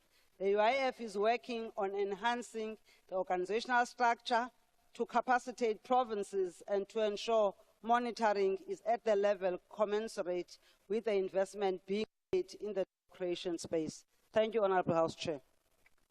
Thank you, Honourable Minister. The first supplementary question will be asked by the Honourable Manelli. Thank you, Honourable House Chair. Thank you, Honourable Minister. What specific methods will be implemented to ensure that monitoring and accountability mechanisms not only track compliance with the established strategies of the Labour Activation Programme, but also provide insights into how effectively the programme addresses the evolving needs of the workforce and aligns with the labour market demands. Thank you, Host. The Honourable Minister. Thank you, Honourable Maneli. My department, having monitored and assessed the impact of the work that we do under LAP, has taken a decision to repurpose and reimagine LAP to ensure that the skills that people are trained on are the skills that are demanded by the labor market. To that effect, we are working with the universities, we are working with the DHED to ensure that we have a very scientific, evidence-based policy intervention on job creation. This is to ensure that the labor activation program responds adequately to unemployment and that clear strategies in addressing the needs of the workforce are aligned with what the labor market needs. Thank you, Chair. The second supplementary question will be asked by the Honourable Bahrein. Thank you, Chairperson. The administration and implementation of the past labour activation program has been nothing but disastrous. It has been an absolute failure by any stretch of the imagination. It looks like, in fact, the department was lap dancing, not trying to create jobs. On this occasion, we're spending 15 billion rand on what appears to be an expensive job opportunity program. These job opportunities in the past have lasted 3 months at the most. We can't look at this and say we're going to train people when in fact we have no ability to train people. The UIF, you tell us, is going to manage this program. They've only been able to mismanage in the past. For the past 20 years, they've mismanaged everything, in particular the UIF, even during COVID when the people needed it, we didn't get it. When will we scrap the program and assist the private sector, including the disability sector, to rather create employment? Thank you, Minister. The Honourable Minister. Thank you very much, Honourable Chair and Honourable Bahrein. The disaster, I don't know if it was declared, but my understanding that we have never spent 15 billion rand ever since the inception of this program, since 2017. It is only in 2024, 2025, where the budget of 14 billion rand was availed. In the past, it was less than 1 million that was spent, and it was 3 million that was budgeted for. So I don't know where the honourable member gets the information from. However, the issue of the training, as I said before, Honourable Chair, we are training people. We have 3 programs. We don't have a program of less than 3 months. We've got skills program for those who have no matric. We've got learnership for those who've got grade 12, and apprenticeship, which is 3 years. The learnership is 1 year. And we are paying, and plus are paying monies to the partners for training and development. So it is not a waste of time, but for sure, I agree with the honourable member that there is a room for improvement. Hence, I mentioned earlier on, repurposing and reimagining to ensure that are demanded by the labour market. Thank you, Chair. Thank you, Honourable Minister. The third supplementary question will be asked by the Honourable Ngobo. Thank you so much, Honourable House Chairperson. Honourable Minister, how will the department ensure that the monitoring and accountability mechanisms within the labour activation program are adaptable to evolving labour market demands? And what steps will be taken to address any shortcomings identified during the evaluation process? Thank you. Minister. Thank you, Chairperson. Thank you, Honourable Member. I've already said that we are setting up a PMO at the UIF, and also we are working with universities and DHED for evidence-based ensuring which skills are needed by the labour market. But I want to add to say we are strict now as a department, as we also even include the issue of ensuring home after the training program with a certificate that won't provide any food to the family of those that are participating. But instead, as part of the contract, we said those partners are compelled that when they train those individuals, after the training has been completed, there must be employment, or those who don't want to be employed, they must be assisted to start their own businesses. That we shall do. But of course, when you monitor, you'll see failures, and we are prepared to improve along the way as we assess the program that you are doing. Thank you, Honourable Minister. The last supplementary question will be asked by the Honourable Ghana.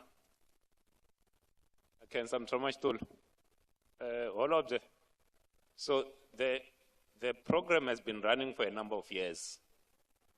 And this afternoon, you are talking about the systems that you want to implement, so you want to introduce so that you monitor how the program is running. I want to check with you, since the lab program has started, do we know where all the beneficiaries or the people that have been trained, have gone through the program are at right now, if we are still thinking of introducing the system? Can we account for them? And how much is it taking the government to train one person through this program? Thanks very much. The Honourable Minister. Thank you, Honourable Ghana.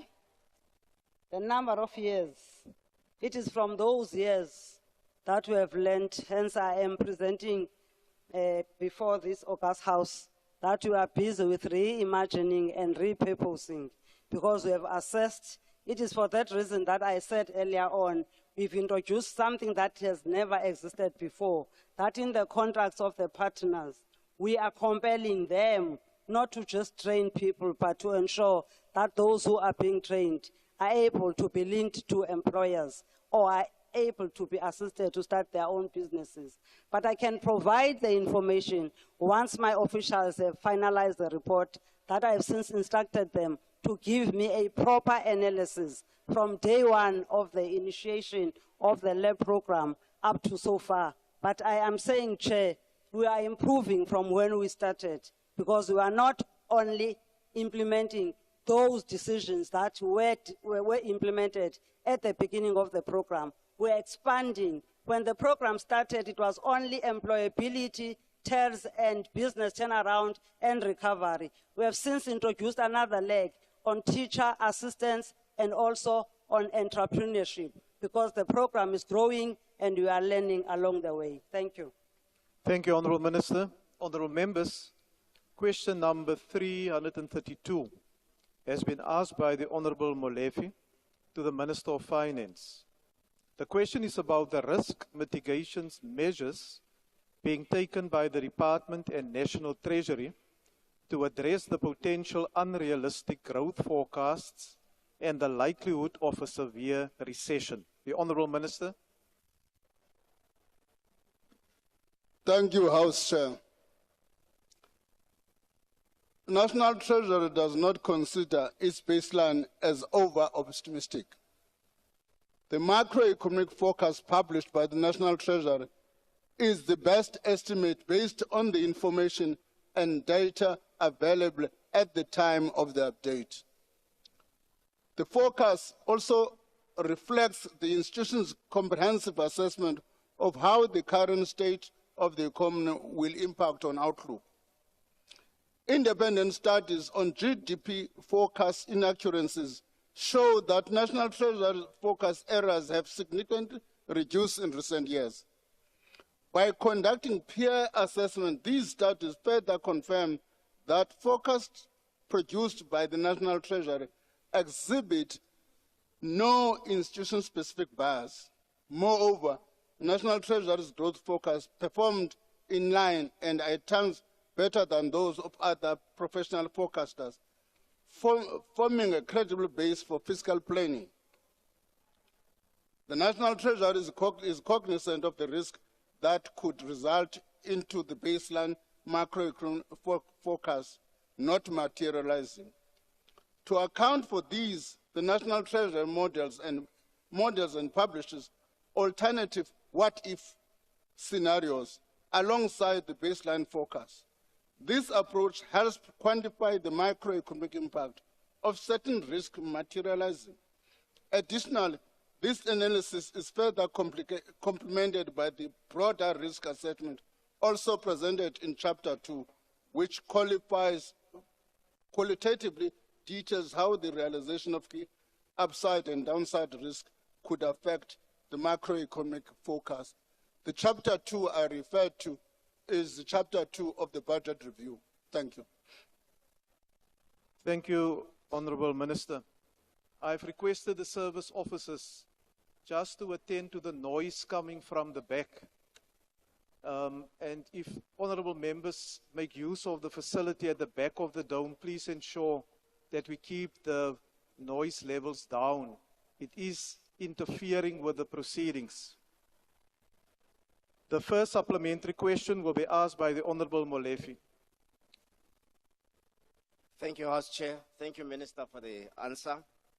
But Minister, the truth of the matter is that over the last 12 years, National Treasury growth forecasts have been optimistic, and that, in fact, they have never materialized in the last 12 years. They've always missed the growth forecasts in the last 12 years. What measures has the National Treasury taken to correct its predictive macroeconomic models to improve growth forecasts, especially in the light of the extensive criticism on the current growth projections that are included in the fiscal framework? The Honourable Minister. I don't know where does an honourable member come to the conclusion that over the next 12 years, he's not alone. What? What? Oh, over the 12 months, okay. Okay, sorry. This question arose also in the joint committees, where we tabled an analysis and presented what other institutions focus and what was our forecast. We put World Bank, the IMF, Reserve Bank, Bureau for Economic Research to make a comparative analysis. That's what we presented. I don't have the document with you, but I can submit that document to the honourable member for a better scrutiny, where in the committee we did that outline, which shows that we have not been as what people are saying in terms of the forecast. Thank you, Honourable Minister. The second supplementary question will be asked by the Honourable Alexander. Thank you. Mr. Minister, after nearly 30 years of ANC rules, South Africa's economy is struggling under poor policy and lack of reforms. Your government has overseen the failure of SOEs, Eskom's failure due to corruption and mismanagement and that led to load shedding has cost this country billions. Our public wage bill is too high. We have too many confusing policies that scare away both domestic and international investors. We have a failed job creation plan with unemployment in a crisis, and the constant delays about the big economic reforms are yet to be seen. With this record of failure, why should South Africans believe that the Treasury's latest promise on fiscal discipline and economic growth will be anything different? The Honourable Minister. Before responding, Honourable House Chair, the question has got nothing to do with focusing. Is it allowed? I can respond, but I'm saying the question has got nothing to do with forecasting. Honourable Minister, you may respond as you may wish. I'm looking at the question, and the follow-up questions is usually derived from the question as it is put. However, if you wish to respond, you may proceed, Honourable Minister. Yeah, no, Honourable House Chair, I think my reading of what the Honourable Member is saying is a statement. And that statement is an allegation that the ANC has performed poorly over the next few years, 30 years, and it's not a question. I'm not sure whether I should, I don't think I should answer that. Thank you, Honourable Minister. Honourable Member, why do you want to be recognized? Thank you, Chair. the honourable member can't say your government because it's in the GNU. Why is she saying your government? Because she's in government herself.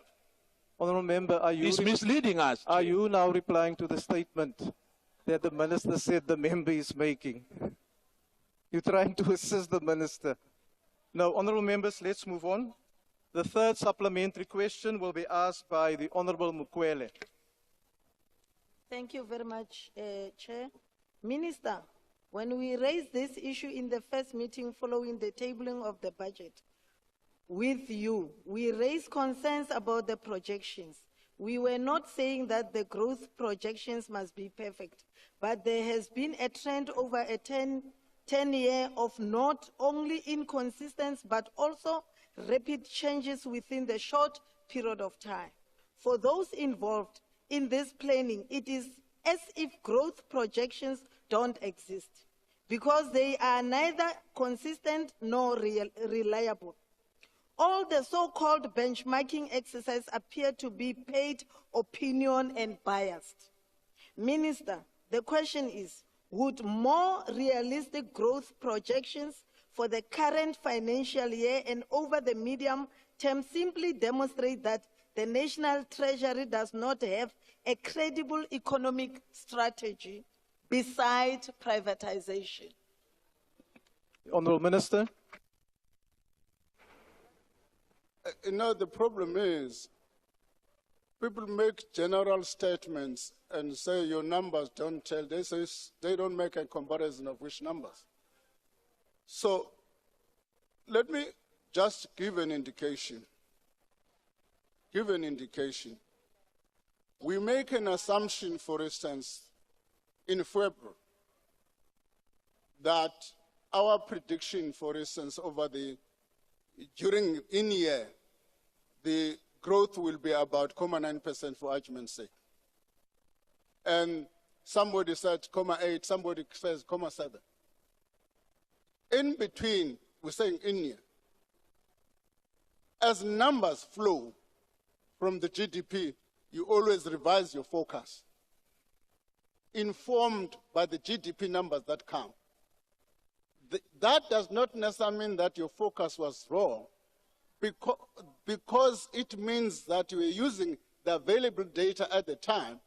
As soon as new data comes, it informs the new forecast.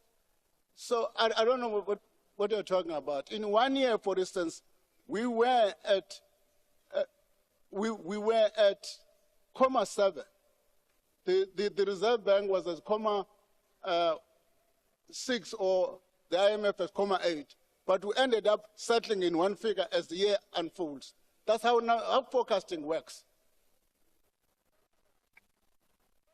Thank you, Honourable Minister. The last supplementary question will be asked by the Honourable Zibi. Thank you, House Chair. Minister, you mentioned in your answer to the Honourable Molife that you are looking at what-if scenarios, which I think is the right thing to do. Does any of those scenarios involve the possibility that we may need to revise our fiscal framework as a defensive measure if the global environment, the global macroeconomic environment and trade environment worsens and has adverse impacts on our own economy? The Honourable Minister. For instance, in what I said is what if? What if we go into chapter 2? So there's a number of those scenarios which include geopolitical situation. So it does. So the what-if scenarios that are contained in chapter 2 take into account what you're talking about. Thank you, Honourable Minister. Honourable Members, question number 279 has been asked by the Honourable Mahotwe to the Minister of Finance. The question is about whether the National Treasury's expenditure reviews since 2013 were outsourced to consultants or contractors, and if so, who they were and how much was paid to them. The Honourable Minister.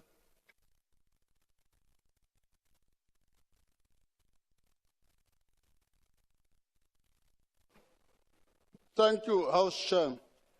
I'm grappling with, in my mind, there's a full list here of these consultants because it's work that has been done over a 20-year period. The National Treasury, through the Government Technical Advisory Center, has conducted expenditure reviews since 2013. The majority of this work was done by the officials at national and provincial sphere. Some of the work was outsourced to consultants and contractors. The details of these consultants and contractors involved, along with the total amount paid to them, are reflected in this table. I don't know whether, House Chair, I should read the full table or I should read the total amount. We can make it available to Honorable Maud, the entire list, but the total amount over the 20-year period is 53,459,383 rand. Thank you, Honourable Minister.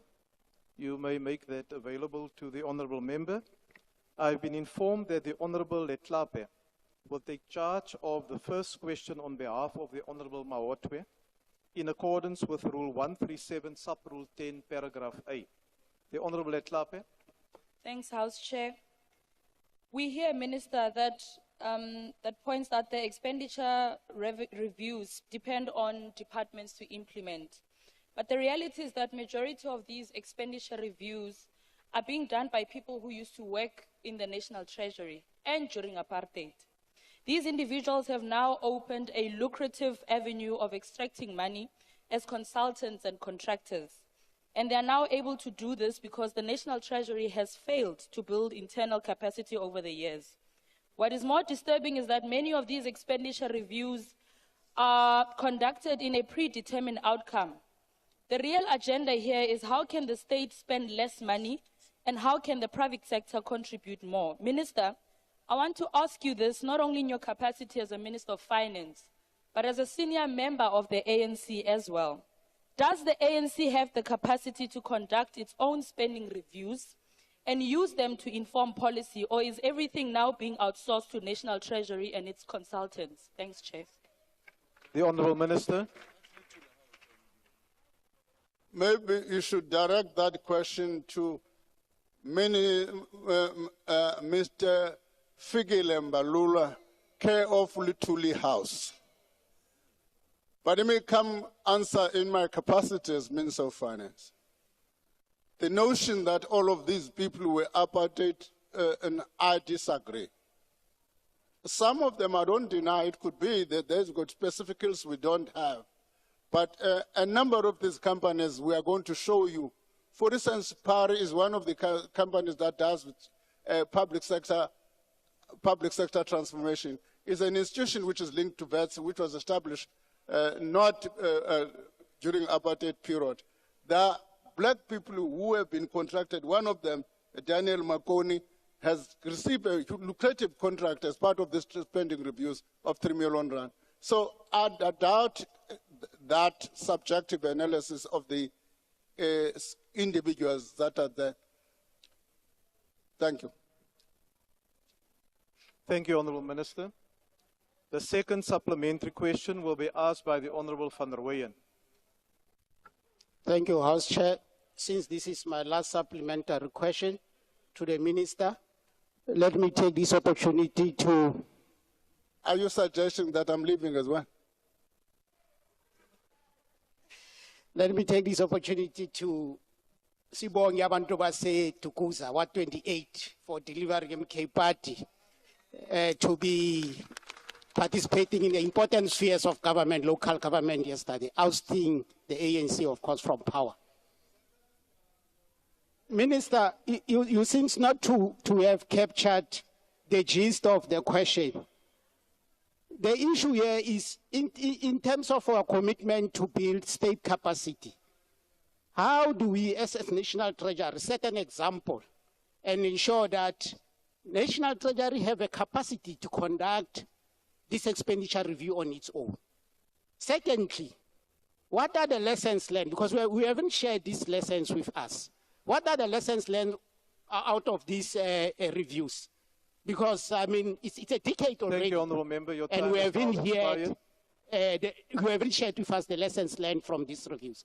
And of course, don't Member, your work time with has other expired. departments to deal with the outcome of these reviews. Thank you. Honourable members, you are reminded that a supplementary question consists of one question and not multiple questions. The Honourable Minister? No, let me take what he calls the core. In other words, how to ensure that National Treasury itself has got capacity to do all of these things. The truth is, no department can have the capacity to do everything. That's why we have got different departments. We don't have the capacity to do what is doing. We don't have the capacity to deal with mining. Those are different kind of skill set that are required. The same thing happens with expenditure reviews. Expenditure reviews for that specific sector, we require a particular set of skills relevant to that sector you are doing spending reviews on. So Treasury can't have it. What the capacity we've developed in Treasury is to create an institution such as GTEC, which does spending reviews on its own in some instances where it can't, depending on the nature of the skills it requires, it outsources it. Thank you. Thank you, Honourable Minister. The third supplementary question will be asked by the Honourable Beasley. Greetings, Minister. Has an expenditure review been done on the total cost of the Cabinet and related expenditure? If not, can I recommend that it be done? And the reason why I ask, Minister, is the Cabinet should be leading by example as opposed to spending so much money. Thank you. Honourable Minister. A process was done by National Treasury and the Presidency, which is not a spending review, but its core function was to look at the reorganization of government. At the reorganization of government. For instance, we've got a number of institutions that are depending on the fiscals, a number of public entities that are depending on the public on the fiscals. Some, the majority, all of them combined, are employing about 160,000 people who are paid, by the way, above public people who are paid by the, in terms of the Public Service Act. That reorganization included the review of the different departments. The truth is, that work is still continuing. But what happens after the elections, with the constitution of the government of national unity, insofar as departments is concerned, that review did not proceed. But insofar as public entities is continuing.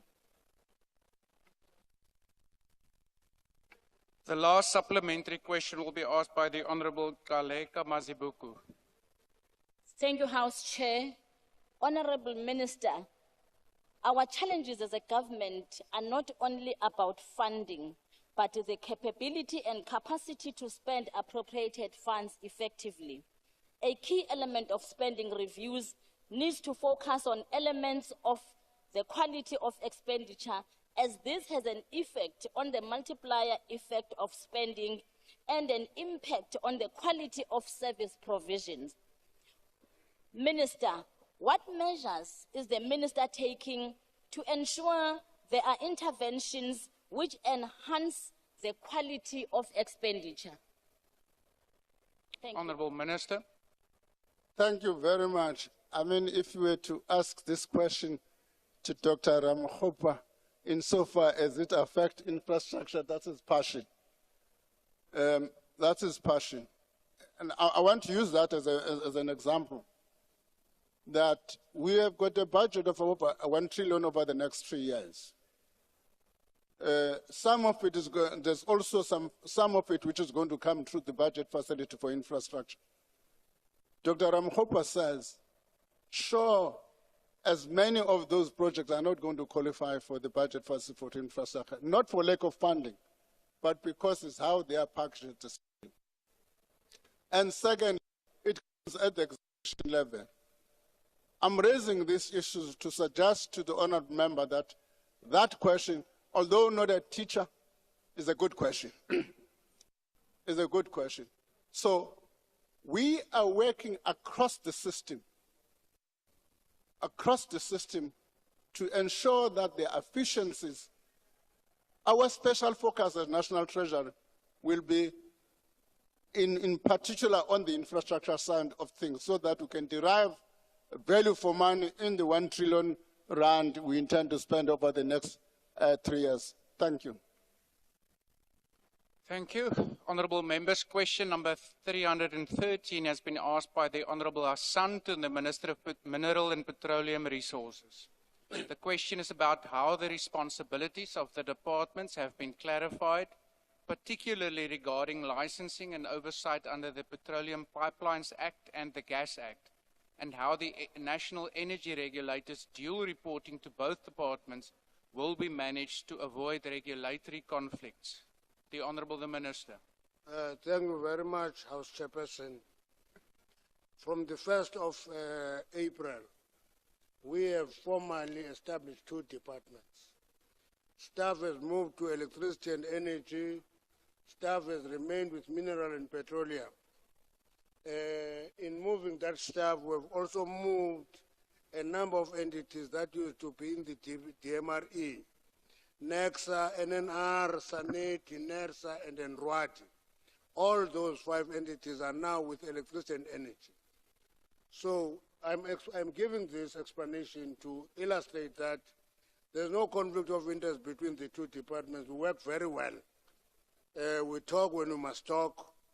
For example, in the body of the question, there is a view that NERSA will be confused. There is no dual reporting of NERSA. NERSA is in electricity and energy. It doesn't report to mineral and petroleum. So this department was established in terms of Section 97 of the Constitution, where the President, through the Proclamation 179 of 2024, published in the Gazette of 30 August 2024, clearly defined legislative mandates of each of the ministers. And the Minister of Mineral and Petroleum Resources will exercise administration and powers and function entrusted by specified legislation related to mineral and petroleum, while electricity and energy will exercise powers and functions entrusted by specified legislation related to electricity and energy. There are no overlapping empowering provisions. In any event, any potential challenge of implementing the respective mandates will be resolved through cooperation by the 2 departments. We are open to one another. We engage openly. Thank you. Thank you, Minister. Honourable Hassan, you may ask the first supplementary question. Thank you very much, House Chair. Minister, thank you for that response. Maybe just to enhance and to follow up, you mentioned specifically around the dual reporting responsibilities not necessarily affecting it, but specifically when it comes to granting licenses or making decisions that necessitate approvals from both departments related to NERSA, what mechanisms are in place? But also, secondly, to ensure the conclusion, and you mentioned collaboration between the 2 departments, of formal interdepartmental agreements that would outline the regulatory authority, particularly in cases where the existing gas infrastructure falls under both acts and potentially both mandates. Thank you, Minister. Honourable Minister. I would imagine that confusion is about petroleum. Petroleum has a clear value chain. The primary value chain of petroleum, which is exploration and exploitation, is with mineral and petroleum. Processing is with petroleum and minerals. But when it is, you use the gas to generate electricity, it gets to the electricity and energy. Same applies to coal. When you do exploration and you mine coal, it is with mineral and petroleum, but when it must be transformed into electricity, it goes to electricity and energy. We don't have any conflicting interest with the Minister of Electricity and Energy. We work very well, we cooperate every time there is an issue. We talk if there needs to be. That we do. Thank you very much. Thank you, Honourable Minister. Honourable members, the second supplementary question has been allocated to the Honourable Manye. Is there another member from the MK. It will be asked by Honorable Mbata. Please proceed, Honorable Member. Minister, they say functions follow the money. With the advent of the new department starting its financial year, as of 2025-2026 financial year, what are the projected, or what is the projected budget for the new electricity and energy department? And what is the proclamation say about the transitional budget for this emerging department? Honorable Minister. The transition is over, Honorable Member. We're having 9 months of working together. There have been no problem. From the 1st of April, we are 2 independent departments whose budget is allocated. Point of order, Chairperson. I'm not able to hear the Minister. Can he please be louder? We are not able to hear here. Thank you, Honorable Member. Please raise your hand in future if you want to. The DA. No, the DA is making noise. It's not me who's making noise. All I'm saying is the transition is over. For 9 months, we're working together in that transition, allocating resources to functions as we're working. From 1st of April, there are 2 distinct departments, and the budget allocation will be done in terms of the fiscal framework approved yesterday. Thank you. Thank you. The third supplementary question will be asked by the Honorable Point of order, Chairperson. There was a specific question. No, Honorable Member, you've not put up your hand. Do not unmute and start to speak. That's not in terms of the rules allowed. The Honorable Minister has responded. If you're not happy with his response, you can make a political statement outside of the House regarding that. Honorable Ntlangwini. Thank you, Chair. It's Honorable Dlamini. Minister, our country is again experiencing shortage in gas. SFF bought shares into Aveda that could possibly see prospects of a gas pipeline with licensing and overlapping of 2 departments that could see delays in this project. What steps, if any, is the Minister taking to ensure that this does not happen? Honorable Minister. The projected gas cliff is projected to be in 2028. Currently, there's no shortage of gas currently. We're expecting that shortage in 2028, and we're looking into all options that are available to us. New discoveries in Mozambique, but we're also, in the next round of the cabinet, submitting the regulations for the shale gas so that we can lift the moratorium, and the discovery of 3.7 TCF of gas of the Mosul Bay coastline is also a potential solution to our potential problem by 2028.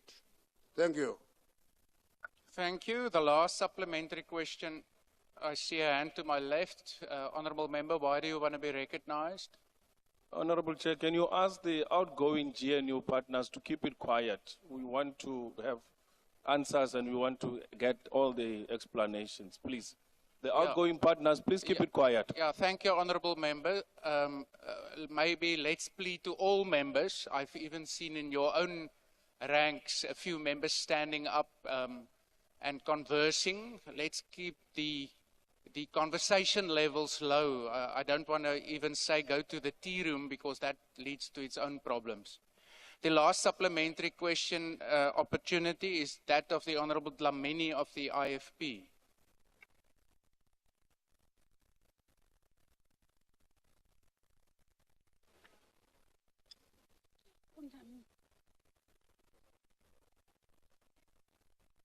Point of correction, Deputy Chair. Yes. Nompumelelo Mhlongo, not Dlamini. Okay, please proceed. Honorable Minister, regions like KwaZulu-Natal are experiencing economic strains due to mining sector decline, giving concern over regulatory overlaps. How is the government ensuring that delays in licensing and compliance approval do not discourage investment in gas-related projects that could stimulate job creation? Thank you, Honourable Minister. We haven't had a word from her. We haven't had her. Honourable Member, will you please repeat your question and maybe just speak closer to the mic? Minister, regions like KwaZulu-Natal are experiencing economic strains due to mining sector decline, given concerns over regulatory overlaps. How is the government ensuring that delays in licensing and compliance approval do not discourage investment in gas-related projects that could stimulate job creation? Honourable Minister. Mining is a finite industry. If you have a mine, it has a lifespan. Newcastle, Vryheid, Utrecht, Danhausen, Dundee was once in a time a major coal mining area. Today is a secondary mining area. That concentration of coal mining has moved to Witbank, and it is soon going to migrate to Ellisras, Lephalale. So that movement must be expected, but the deposit of coal that we're having as a country, not as a province, will last up to 200 years mined at the rate that it is mined today. Thank you. Thank you, Honourable Minister. Honourable Members, question number 306 has been asked by the Honourable Lorimer to the Minister of Mineral and Petroleum Resources. The question is about the state of maintenance of the offshore oil and gas platforms that were used in the Mosgas project and the wells that were drilled during the course of the specified project. Honourable Minister. There are efforts currently ongoing to maintain the safety of the critical equipment of FA platform to support the current personnel manning the platform. There are plans under consideration for possible refurbishment of the FA farm to enable reinstatement of production in the near future. Oscar FPSO was demolished and sold in January 2022. The FA platform production export of GTLR was stopped in December 2020 due to inadequate gas feedstock. In December 2020 to February 2024, the FA platform was operating mostly on one well for FA power generation and the GTLR flash system safety. In February 2024, FA platform was isolated from the wells, from all wells, and process plant was shut down and hydrocarbon purged. Some of the wells have died over the years, and a great number of them were still operational when the production was stopped, albeit low pressure and low rates. A production of Oryx fields that was supported by the Orca FPSO was stopped in March 2013 due to reclassification of the Orca FPSO and depressed crude oil prices, rendering the operation uneconomical, and the field was not decommissioned. It was just closed and not decommissioned. So in other words, the platform in Mossel Bay is not operational as we speak now. The first supplementary question will be asked by the Honourable Lorimer. Minister, I notice in your answer you didn't refer to the capping of the wells that have already been used. I'll follow that up, though, in a different forum. The handling by your administration, Minister, of this 11B, 12B discovery has been nothing short of cataclysmic. And we had another example of this yesterday when we revealed that the state oil company had missed its own launch date. Now, Total was offering to deliver a technologically groundbreaking project that would have incorporated the old existing infrastructure for which it would then have assumed environmental liability.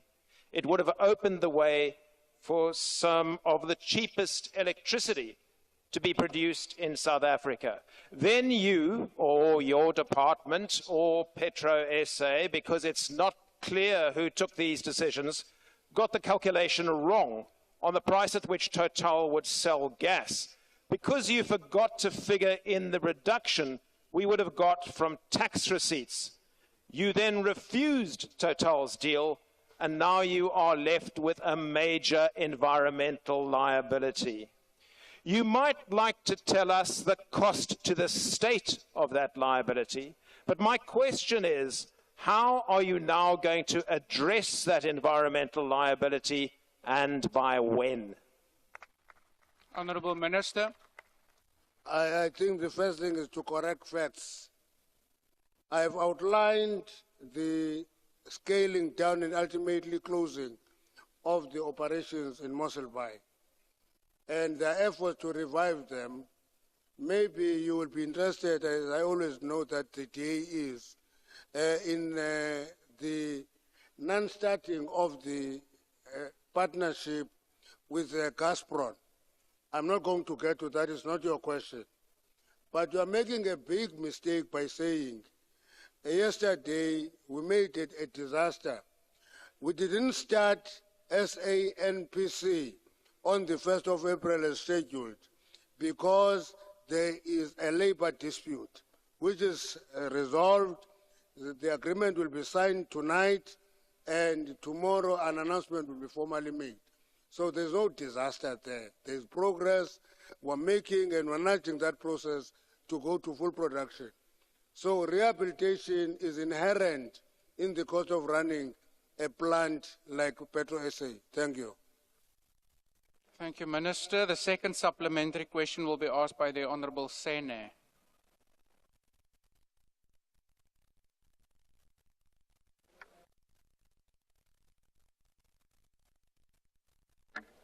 Thank you, House Chair. Honourable Minister, in ensuring security of supplies, what are the detailed plans to refurbish and maintain the Mosges offshore platforms, including cost estimates and projected production capacity after completion of the plans? And how will this project's infrastructure be integrated into SANPAC's mandate to centralize state-owned hydrocarbon assets? Thank you, House Chair. Honourable Minister. May she please repeat? I didn't hear a word. Honourable Member, please stay seated and just speak into the mic and repeat the question.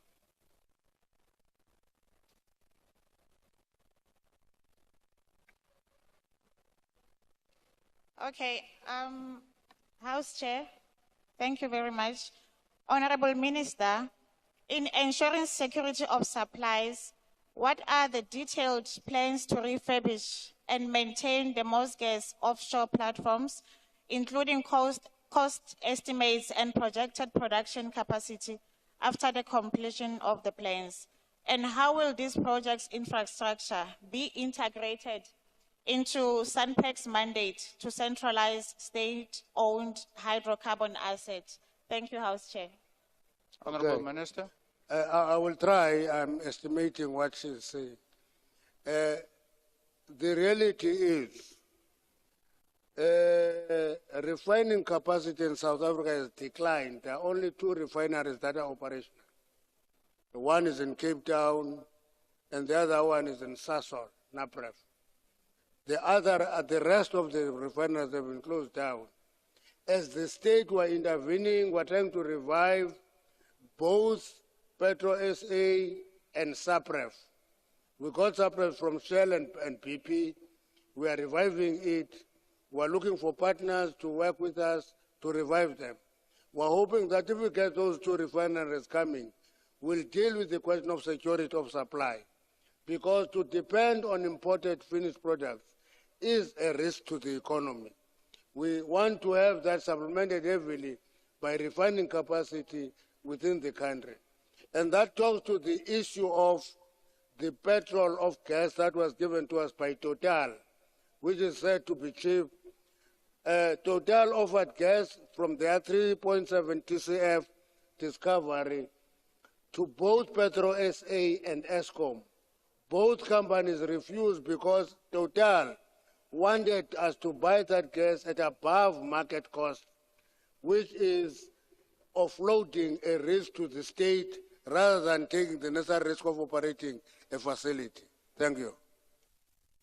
Thank you. The third supplementary question will be asked by the Honourable Selepe.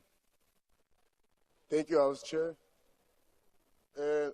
Minister, considering the critical role that the Mosques project plays in South Africa's energy landscape, can you provide an update on the current maintenance schedule and budget allocation for the offshore oil and gas platforms, as well as the well drilled during the project, and confirm whether any plans are in place to extend the lifespan of these assets? Thank you, House Chair. Honourable Minister. In answering this question at the beginning, we said in South Africa, the gas cliff is estimated in 2028. The reason for that is we're wholly dependent on imported gas for our survival. Unless we make our discoveries and convert them to commercial entities, that risk remains with us. For example, if you have your 3.77 by Total, it will stand there until it is converted into commercial value. And if we can get people interested in the shale gas in the Karoo, that will be converted into commercial value. But at this point in time, our capacity is suspect. We depend on imported gas up to now. Thank you. The last supplementary question will be asked by the Honourable Zibi. Thank you, House Chair. Minister, can you provide an estimated cost and timelines for the revival of our refining capacity that you referred to just now while answering one of the previous questions? Honourable Minister. If wishes were horses, we will all ride, Honourable Sir. The reality of the matter is, SAPREF, there's work happening there. That facility was destroyed by waves and rain. In KZN, we bought it for R1. I can tell you, I can expose the cost. It was R1, but it is the cost that is on the paper. The hidden cost of the liability that goes with a destroyed facility is quite high. We're working on that. We're hoping that that entity will be operational within the next 5 years. The same applies to Petro SA. Petro SA has 3 plants. If we can get the first plant working within the next 3 years, we will count ourselves lucky. That is what we're investing in. Thank you. Honourable members, question number 314 has been asked by the Honourable Subrathi to the Minister of Communications and Digital Technologies. The question is about measures that have been implemented to address State Information Technology Agency's governance and operational issues, and how its capability is being enhanced to offer efficient and cost-effective ICT services in accordance with its mandate. The Honourable the Minister. Thanks very much, House Chair. The question has 2 elements which will be covered by one answer, and that being the fact that in recognition of the governance challenges that have engulfed the institution, particularly around procurement deficiencies, high turnover of executives, and inability to meet the ICT needs of various government departments, we have approached the Public Service Commission to conduct an investigation to relook at the developments within SITA over the last 5 years, because it's been an organization that has been handicapped by governance challenges, which have morphed into the level of delivery dissatisfaction that is prevalent across government. That investigation is currently ongoing. We met recently, as last week, with the Public Service Commission to get a sense of the approach that they will be taking in conducting the investigation. And what we'll do is ultimately refocus the institution on enhancing good governance into the institution, making sure that the procurement issues that have long held back the institution from reaching the level of satisfaction within the state are addressed, and also ensuring that we deal with the content station for the lucrative business that happens in SITA, which informs a lot of the malfeasance and corruption that has happened into the institution. Thanks, Chair. Honorable Subrathi, you may ask the first supplementary question.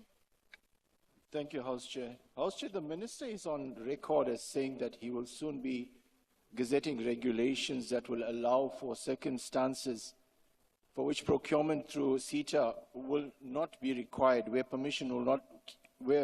procurement through SITA will not be required if the Minister is satisfied that there is a strong business case. Now, government, as the Minister has indicated, has failed in terms of ensuring digitalization as a state as well as in public service. And there has been a lack of standardization and interoperability between government systems and a huge amount of fragmentation. And given the fact if this door is open to source outside SITA, and SITA has a mandate to maintain certain mandatory systems, how does the Minister intend to ensure that there is coherence and alignments across the IT systems of government, and what guarantees can the Minister give us that the security of state information will not be compromised if procurement is allowed outside SITA? Thank you, House Chair. Honourable Minister. Thanks, Honourable Subrathi. That is an important question. The reality of the matter is that the SITA Act as it is makes provisions for exemptions to be sought from the Minister. The problem with those is that it makes it on an ad hoc basis. And if you were to conduct a survey across the entirety of government around client satisfaction on SITA's capacity, you'll seldom find any government department with 100% satisfaction on that. And the reality of what we are dealing with over and beyond that dissatisfaction is that SITA has a role to play in setting standards, as you correctly point out, and ensuring that there is interoperability. It is equally important to empower government departments with the option, if they are able to present a sound business case, if they are able to showcase that at a cheaper cost, at a quicker turnaround time, they can procure the very same type of services that SITA could. But unfortunately, because of its costing, because of its turnaround times, it's unable to meet those demands. As part of that, last year, we wrote in terms of the SITA Act to all the executive authorities because we are compelled to consult with them. We got those responses, and the next stage was to get the concurrence of the Finance Minister in finalizing those regulations. The Finance Minister has given his concurrence with some amendments. We've incorporated this amendment, and the stage that we are in at is for the Director General to ensure that the regulations are then gazetted so that departments, in the event that they are able to present a sound business case, a case that is at a lower cost and also at a quicker turnaround times, they are able to procure over and beyond SITA. With regards to your concern around national Honourable security... Minister, unfortunately your time has now expired. The second supplementary question will be asked by the Honourable Matutlalwa. Thank you very much. Chairperson, Minister, ngaphandle kwezimpendulo zakho as a general, we want to ask you this specific question. Following the forensic report that found that the awarding of the IT tender to provide network to schools in the Western Cape was unfair, irregular, and uncompetitive. Is there a progress in relation to cancelling the 1.2 billion tender, which is said to have been awarded irregularly to Blue Network Consortium and involves alleged interference by the officials at SITA and the Western Cape Education Department? Thank you very much, Chairperson. Honourable Minister. Thanks for that question. The reality of the fact is that that report that the honourable member is referring to found no wrongdoing on the part of officials in the Western Cape. And there's this attempt, particularly by that honourable member's party, to try and draw a link between the department and what happened with that. The reality is SITA made the recommendation upon which the Western Cape Department made the appointment of the service provider per se. So since there's been no legal basis for the termination of that contract, there is no need to terminate it. The real question should be, why is the member so interested in ensuring that a legitimate contract is not abided to? Thanks, Chair. The third supplementary question will be asked by the Honourable Sitole. Thank you very much, Honourable Chair. Honourable Minister, given the past report of inefficiency and procurement irregularities within SITA, what concrete steps has the department taken to improve governance structures in order to improve accountability mechanism that ought to be in place to prevent mismanagement? Thank you. Honourable Minister. Sorry. Thanks very much, Babu Stoll. Besengicabanga ukuthi lo mbuzo ngiwuphendulile mangikala ngalo buzo u-Honourable Subrathi. But lo sukwenzayo manje ukuthi njengoba ngishilo ukuthi kune-investigation lenziwe u-Public Service Commission. That investigation seeks to address the very same issues that you are addressing around the governance challenges that are happening there. At the very same time, while that investigation is going place, we have mandated the interim board that is at place now to ensure that all the governance structures are established, and we have increased the oversight from the ministry and the department through the entity oversight component of our department to ensure that all governance structures once are reviewed and looked at to ensure that they abide with all the good governance practices, and also that we as the department conduct the oversight, which in previous times did not always happen as robustly as it should have happened, which led to the circumstances that have contributed to the state of the entity right now. Nyabong. The last supplementary question will be asked by the Honourable Botlane. Thank you, House Chairperson. Chairperson, let us welcome your intervention on taking the matter of the governance of SITA to the PSC. My question to you, Honourable Minister, is that SITA has been cited as a hindrance by the different departments that rely on it for IT services. Noting your reply that we are looking for cheaper and cost-effective ways to provide services to South African citizens, and based on your interactions with the National Treasury, what are the relevant details of devolving SITA services to the various government departments? Honourable Minister. Thanks, House Chair. So the intervention that the regulation seeks to address is in the event that the departments are able, in line with all the government procurement processes, to present a credible business case that showcase that the type of ICT services that they seek from SITA can be procured at a price lower than SITA's, at a turnaround time quicker than SITA's. They may be empowered to do so. It is not necessarily to devolve those powers, because SITA still has to play a key role, and that role, as I said into the response to Honourable Subrathi, is about the setting of those standards around ICT needs and services and how they should be procured, and their interoperability across the ecosystem of government. The issue here is there has to be efficiency in procurement of ICT services. And the majority of government departments say, and this is the general sentiment across all the spheres of government that interact with SITA, that SITA's processes often leave them handicapped and as a result exposed to being able to meet their needs. So there should be an avenue that empowers them to be able to seek those services elsewhere on the basis, which is the most important part here, on the basis that they are still compliant with all the procurement requirements, on the basis that their cost will be lower, and that they can procure those at a time faster and more competitive than SITA's. Thanks, Chair. Thank you.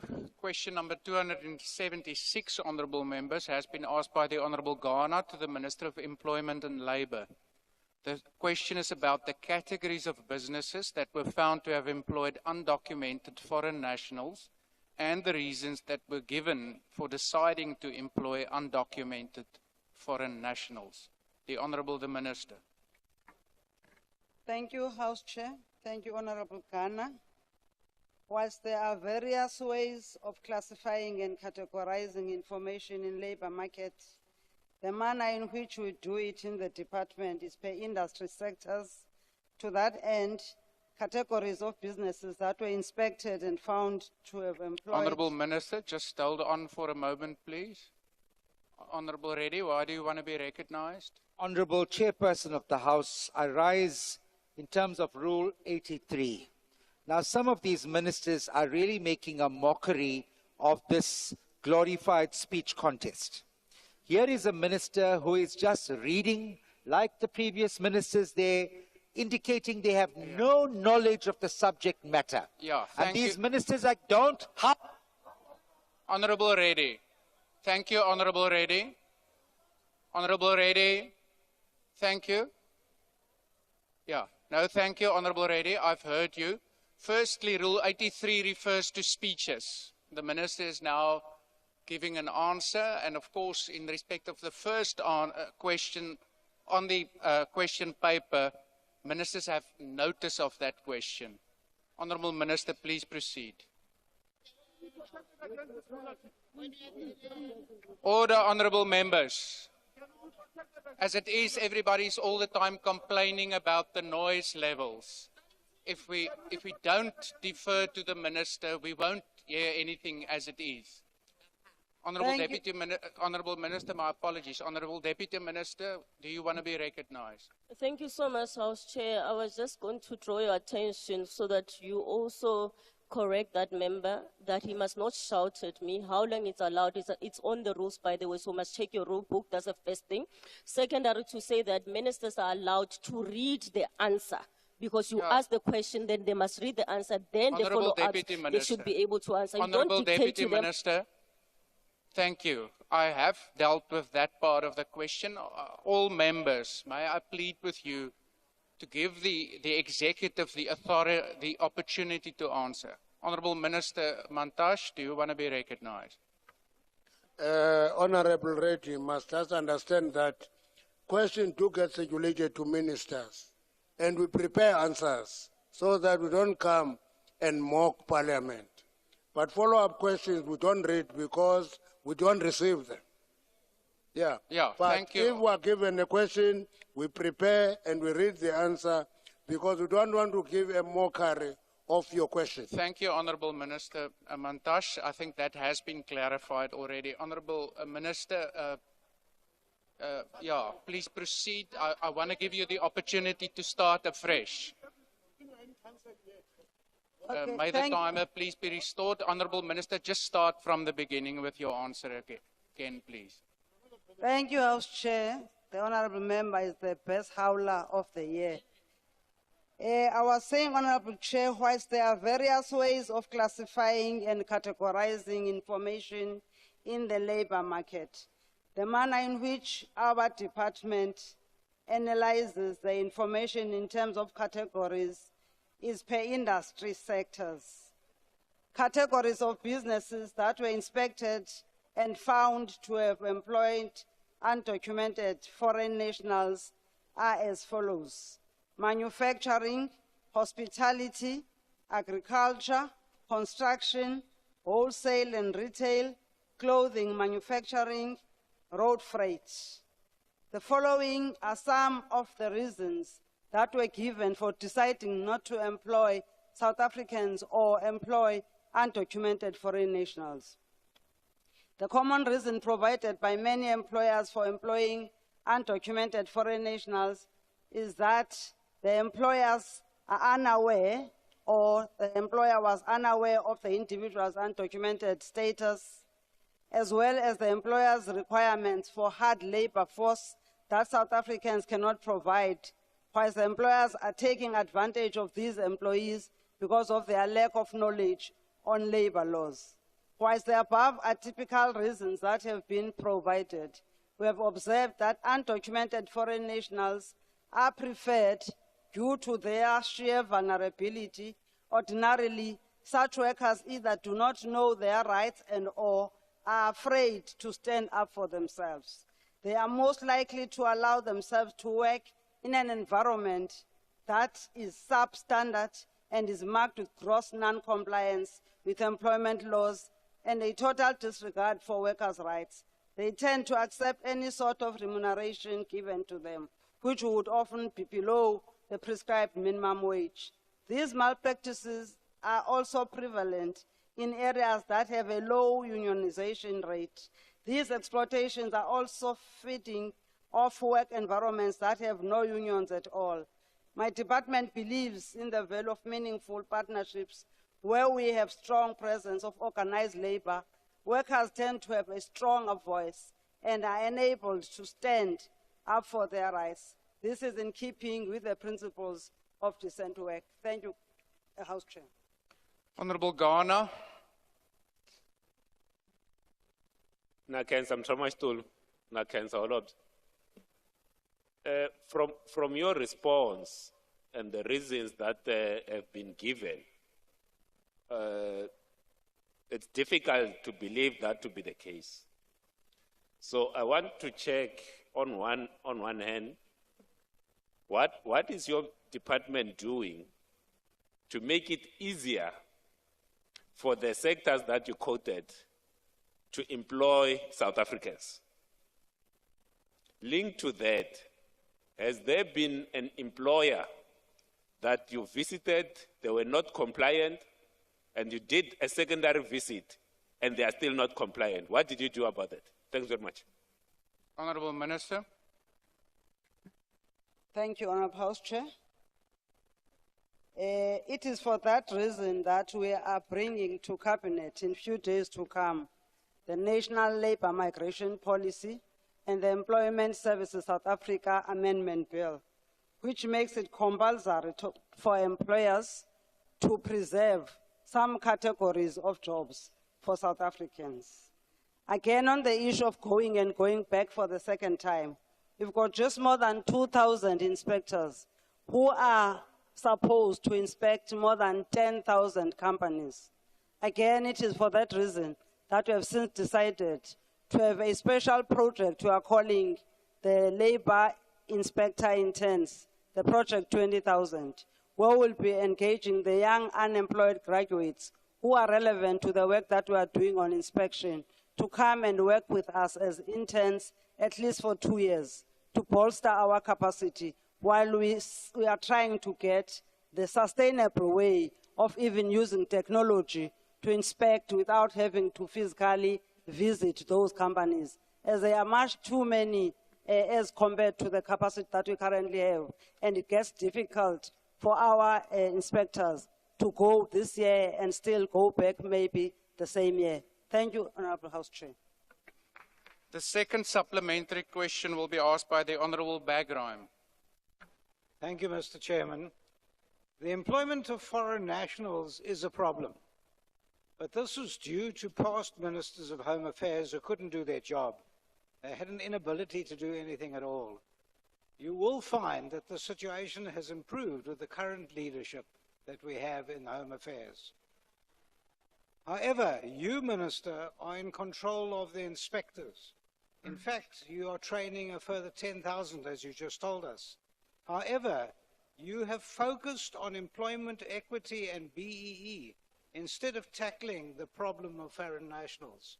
You're doing nothing about it. Isn't it about time that the inspectorate concentrate on real issues and not equity?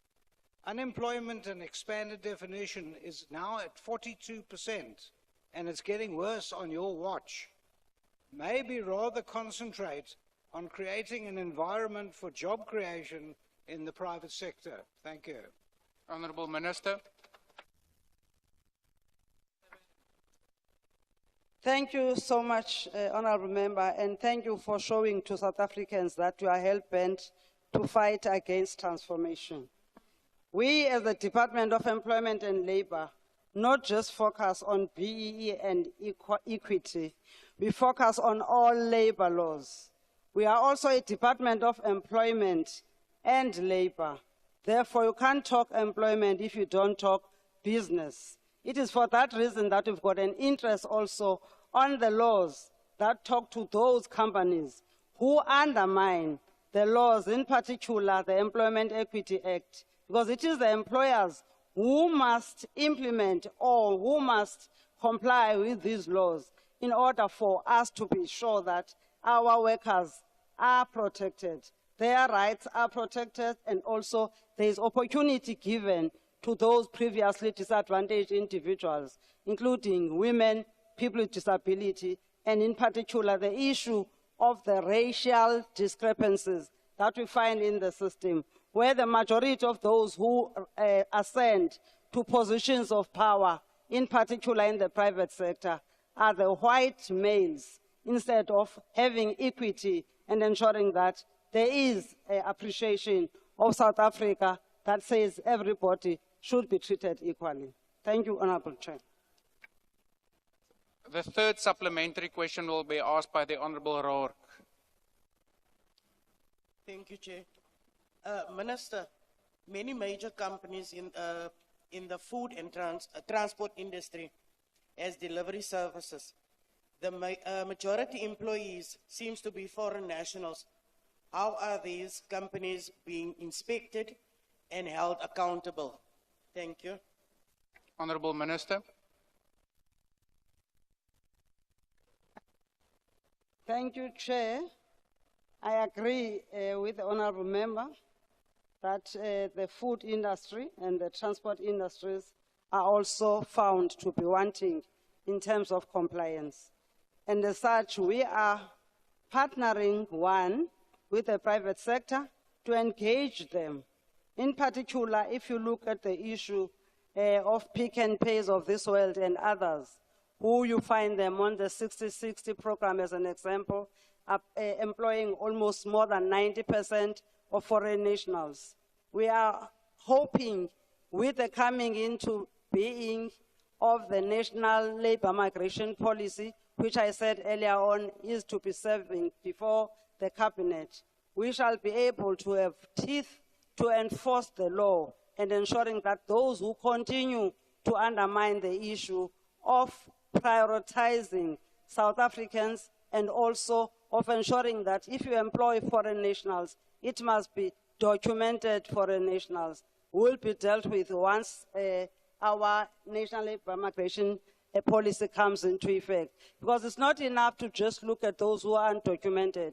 It is not correct for the business people to always prioritize foreign nationals, even in the skills that are not highly technical, skills that are not scarce skills, that we are supposed to be giving to the South Africans. Because majority of those who are even legal in South Africa, they find themselves working in areas where we believe South Africans should be given an opportunity to work on those areas. So we shall be dealing with those issues and focusing on those industries that the Honourable Member has identified. Thank you, Chair.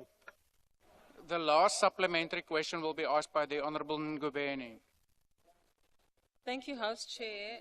Perhaps let me underscore our question by emphasizing that despite the new DA-led Doomsday Coalition's word of the week being Action SA, ours is clarity. And so we trust that both this House and the people of South Africa are now clear following our press conference this morning. Minister, amid the debate on the budget framework, calls for the courts to blur the lines of the principle of separation of powers, juxtaposed by efforts to shield the public from further taxation due to past mismanagement and of state resources. Are we not overlooking a critical tax revenue stream as large companies continue to employ undocumented foreign nationals, given issues of capital flight, tax collection, inefficiencies, and the illicit economy? Thank you. Honorable Minister. I think the time has come for me also to shift the response to the question by the member to my honorable member of the Minister of Finance, because I don't understand why the honorable member is addressing the question about tax issues to me, and I think the honorable Minister of Finance is better placed to answer to that question. Thank you. Thank you, Honorable Minister. Honorable members, during the sitting of 14 November 2024, the Minister of Public Service and Administration, in responding to a statement made by the Honorable Member Mchunu in her question, referred to the statement made by the Honorable Member as, and I quote, "Imbudane." The Honorable Manye raised a point of order citing Rule 92, read with Rule 85, and argued that the Minister's use of the term Imbudane was unparliamentary and disrespectful, claiming that it meant that the Honorable Member was talking nonsense. He requested that the Minister be ordered to withdraw the remark. In the unrevised Hansard, the Minister of Public Service and Administration is recorded as saying the following, and I quote, "Firstly, Honourable Chairperson, in responding to the Honourable Member, I want to say that even if a spear stabs someone, be careful as it might stab you too. By saying that we have deserted our people and that we chose to align ourselves with capitalists is nonsense and not true. I believe that you can hear how untrue that is. The truth is." End of quote. Now, honourable members, according to Rule 82, members must refer to each other in respectful terms, and Rule 84 prohibits the use of offensive or insulting language. Furthermore, Rule 85 extends this prohibition to prevent members from casting reflections on the dignity or integrity of others. Honourable members would also be aware that over the last 30 years, the use of the word nonsense have, in some instances, been ruled as unparliamentary language, whilst in other instances it was not ruled as such. This is because the context in which words and terms are used is important. It is standard practice for presiding officers when making a ruling to take into account the tone and the context in which a remark was made. In this case, it was taken into account that although ultimately the dictionary translation was used in compiling the Hansard, it was also considered that due to the tone and context provided by the balance of the statement of the minister on the day, it should be considered to rather translate the word umbudane as irrational. The minister's use of the word umbudane, nonsense, was directed at the reasoning behind the statement made that they have deserted their people and aligned with capitalists, rather than being an attack on the member. Nonetheless, it is important to remind both the minister and, in fact, all members to be mindful of the words they use so as not to create a situation where there may be created a perception of a personal attack. Thank you. Honourable Ngubeni, did you want to be recognized? Thank you, House Chair. I just want to place it on record that the minister did not answer my question and that she passed the buck. And there's nothing wrong if you don't have an answer to say that you don't have an answer and you will come back. But for her to be flippant and say it must be... It is not permitted in terms of the rules to engage the minister further after you had an opportunity to ask a question. I heard the minister respond, even though response might not have been what you have wanted. The response was that this is a question rather to be asked to the Minister of Finance. Honourable members, we move on. Question number 315 has been asked by the Honourable Gancho to the Minister of Forestry, Fisheries and the Environment. The question is about how the department plans to support existing and new conservation areas in becoming functional, given the lack of funding, staffing and enforcement. The Honourable Minister. Thank you, Chairperson. Honourable Gancho. In terms of the National Environmental Management Protected Areas Act, Section 8, conservation and management of protected areas is a concurrent function and responsibility is shared between the national, provincial and local government. The ministers responsible for the oversight on national parks and Isimangaliso Wetland Authority, which is governed in terms of the World Heritage Convention Act and the National Botanical and Zoological Gardens managed by South African National Biodiversity Institute. The ministers responsible for ensuring adequate financial resources to the department and the entities annually within the medium-term expenditure framework cycle.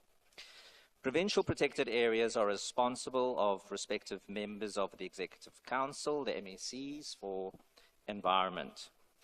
We have supported existing conservation by undertaking an analysis of the state of the protected areas through the following studies since 2010, namely a review of the institutional arrangements for management of protected areas, that was in 2010, sustainable financing frameworks for management authorities of state managed protected areas 2015, performance and revenue review of provincial nature reserves, that's 2018, that was conducted by the National Treasury, Biodiversity Financial, that's BioFin programs, 2018, to identify and catalyze financial solutions. Management Effectiveness Tracking Tool, introduction to both national and provincial protected areas to assess whether the areas are effectively managed. Financial support through the Extended Protective Infrastructure Program, and approximately 100 million rand from 2021 to 23 was allocated to provincial protected areas for infrastructure investment. The minister established the ministerial task team to look at the financial complexities faced by provincial management authorities and set to present findings and recommendations to Cabinet Committee for consideration. At a technical level, situations facing provincial protected areas are discussed in the Protected Areas Technical Task Team, which meets twice a year to review progress in terms of expansion and spatial issues, land use conflicts, boundary verification, state forest transfers, validation and verification of private nature reserves. Due to financial constraints that face protected areas, the Department of Forestry, Fisheries and Environment has introduced the investment portal where bankable projects related to protected area management are loaded for potential investment and financing. Thank you. Thank you, Honourable Minister. The first supplementary question will be asked by Honourable Kanchu. Thank you, House Chair. Honourable Minister, given the financial constraints and limitations, has the department considered fully capacitating and equipping the existing conservation sites first, so as to ensure that they function optimally before adding new ones? If not, can you tell Honourable us why? Kanchu, and if yes, can you please can you share the details? hold? There's a hand. Honourable Reddy. Honourable Reddy, did you have your hand up? No, continue, Honourable Kanchu. I'm sorry. Can I start, Honourable Chair, because I was interrupted? Honourable Minister, given the financial constraints and limitations, has the department considered fully capacitating and equipping the existing conservation sites first, so as to ensure that they function optimally before adding new ones? If not, can the minister tell us why? And if yes, can you share the details? Thank you. The Honourable Minister. Thank you very much for that question. Yes, indeed. I think it would make sense for us to focus on those areas that are already proclaimed so that they can become everything that they can become, because there has been a backlog.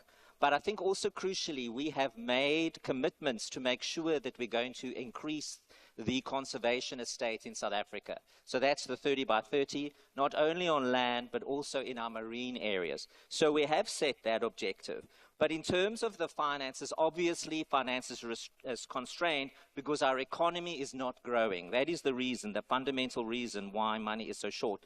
So what we're looking at is how do we reprioritize to make sure that we can get the local communities involved as well, so that it becomes a mega living landscape and not a so-called lock-up conservation concept. So how do you then get communities that are close to the areas to capacitate and also to leverage economic activity of our natural assets? So that's the one part. The other part is the very exciting events that happened at COP29 in Baku, which passed basically Article 6 in the Paris Agreement, which now permits us to look at carbon markets. Now, what South Africa has, especially in our conservation areas, is massive natural assets that we can leverage off. So, for example, if we quantify the value of our natural assets, we can then sell carbon credits, for example, into the markets, depending on what our nationally determined contribution is, which we will set this year before COP30. So in the financial space, it is possible for us to leverage those carbon sinks that exist in our green spaces towards conservation. So that's a major innovation that the department has already started. Sanby and Sandparks is already busy with the quantification of that process. So yes, absolutely, there is a backlog, but we are absolutely committed to getting the communities connected and getting money leveraged off our carbon markets when we can now through the carbon, the Climate Change Minister, Act. your time has expired. The second supplementary question will be asked by Honorable Diplok van Sheltinga. Thank you very much, House Chair. Minister, you, in your last answer to Honourable Gunshaw, alluded to the mega living landscapes concept. Honorable Diplok, can you please hold? Honorable Reddy. House Chair, please advise. I'm a bit worried. Some of the ministers here are talking long because they might not be here tomorrow as ministers. I just want to know, the 180 there, is that not 180 minutes? So if we have 180 minutes, that means from 2 o'clock to now, it's past 180 minutes. Am I right? You are correct, I just Honorable want some clarity, please. Thank you. You are correct. I will advise you. It is 180 minutes that is provided for 3 hours. But if we start a question before 5 o'clock, we cannot then not finish the whole question of supplementary questions. We must finish that and then move on to the next item, of which we will do that when we finish with this question. Thank you very much. Honorable Diplok. Thank you, House Chair. I appreciate Honourable Reddy is late for dinner, so I'll be brief. Could the Minister indicate how the mega living landscapes concept would create economic growth and build sustainable livelihoods by consolidating fragmented nature reserves in South Africa, the Eastern Cape and Northern KwaZulu-Natal in particular? Thank you. The Honourable Minister. Thank you very much for the question. Yes, absolutely. The idea is that we want to consolidate as much as we possibly can, because it doesn't make sense to have pockets of conservation land and then other activities in between. So there are organizations such as the World Wildlife Fund that are assisting in our sandparks, for example, in purchasing pockets of land where the boundaries aren't fitting so nicely. So, for example, what they would do is identify where there are earths and where it is not conservation, but it's between land that is conservation, and then we can get that into the conservation estate. So that's working very nicely, and that is also contributing towards the expansion of the conservation state. Also, which is very important, is that land then is held in trust in perpetuity, which means that the community can always benefit on that, and that land would never be used for other purposes other than conservation. But what does happen is that the community can leverage off that land. So it's not only contribution to conservation, but it's also a contribution to economic development and upliftment. And that's a very exciting prospect, and over time, we're looking at all of the conservation areas to ensure that we can get the boundaries more evenly defined. Thank you. Thank you, Honorable Minister. The third supplementary question will be asked by Honorable Managa. Okay.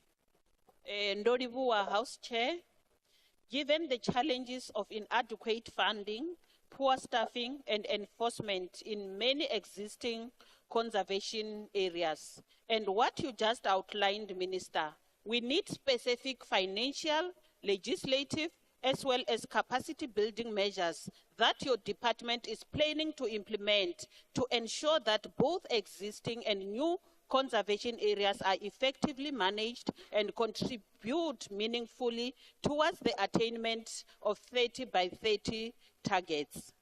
I've been listening attentively to majority of the questions by previous members. They do center around employment opportunities for our people.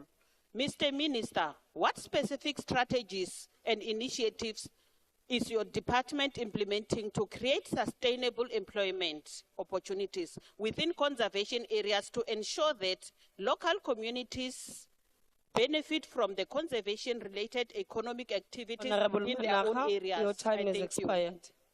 The Honorable Minister. Thank you very much for the question. I think there were a few questions in there, so I'll attempt to hit on all of them if I can. In terms of the adequate financing for enforcement, yes, we know we have an issue with poaching, specifically on our rhino, our abalone, our pangolin, and our plants. But we obviously do have plans for all of those, because what we need to do is we need to disrupt the criminal syndicates that are operating in that space, and we are talking internationally for additional funding. So we are working on that at speed. Also, the question was about how we connect our local communities to our conservation estate. Now, that's very important. We have a number of plans involved. I can actually send you more detail in writing because there's a number of initiatives. But one of the areas that I think we can be particularly proud of is the work, for example, that's been done at the Isimangaliso wetland in KwaZulu-Natal, is that we've been focusing on making sure that the communities around the park can, for example, get involved in laundries. So, for example, there's guests that go into the park, the community run laundries, the laundry comes out, it gets washed, and so people make a lot of money out of that, which is great. But also at the same time, people recognize that if we don't have assets to be viewed by visitors, for example, then we're not going to have income streams. So that also protects our wildlife very significantly. On the legislative and capacity building, yes, we are very much animated by the fact that we need to make sure that our natural assets are leveraged to the benefit of our people. We know we've got massive unemployment, poverty, inequality, and we are very focused on that, specifically on people that have been marginalized and previously disadvantaged. So, for example, we focus very much on women and people with disabilities and also communities that have been left behind. Because what happened over time was that communities got disconnected from the national assets, and we want to reconnect the communities because of that dispossession. Thank you very much. Thank you, Honorable Minister. The last supplementary question will be asked by Honorable Sithole. Thank you very much, Honorable Chairperson.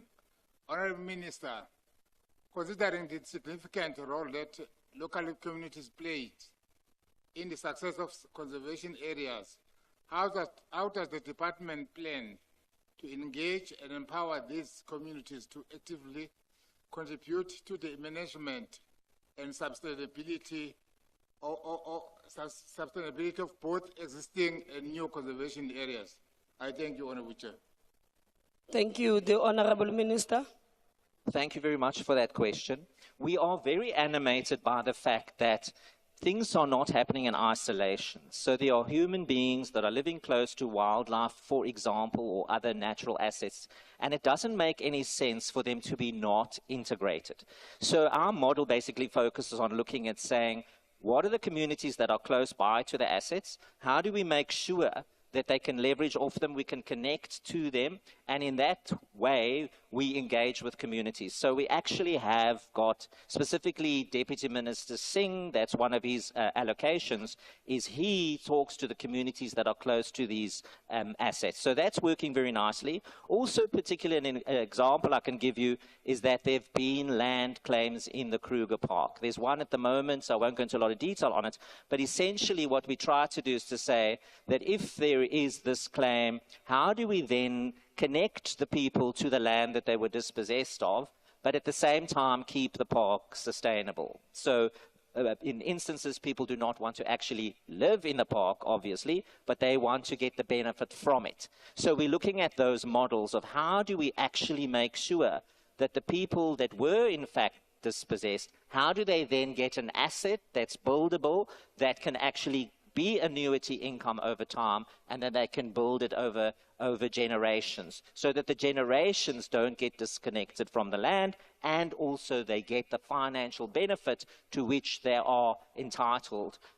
So there's a number of initiatives, and I'm hoping very soon to be making an announcement on one of the larger Kruger claims. Thank you. Thank you, Honorable Minister. Honorable members, the time allocated for questions has expired. Outstanding replies received will be printed in Hansard. Furthermore, honorable members, you will recall that last week during questions from Cluster 3 Governance addressed to the Minister of Public Service and Administration stood over in terms of Rule 144, Roman figure 2.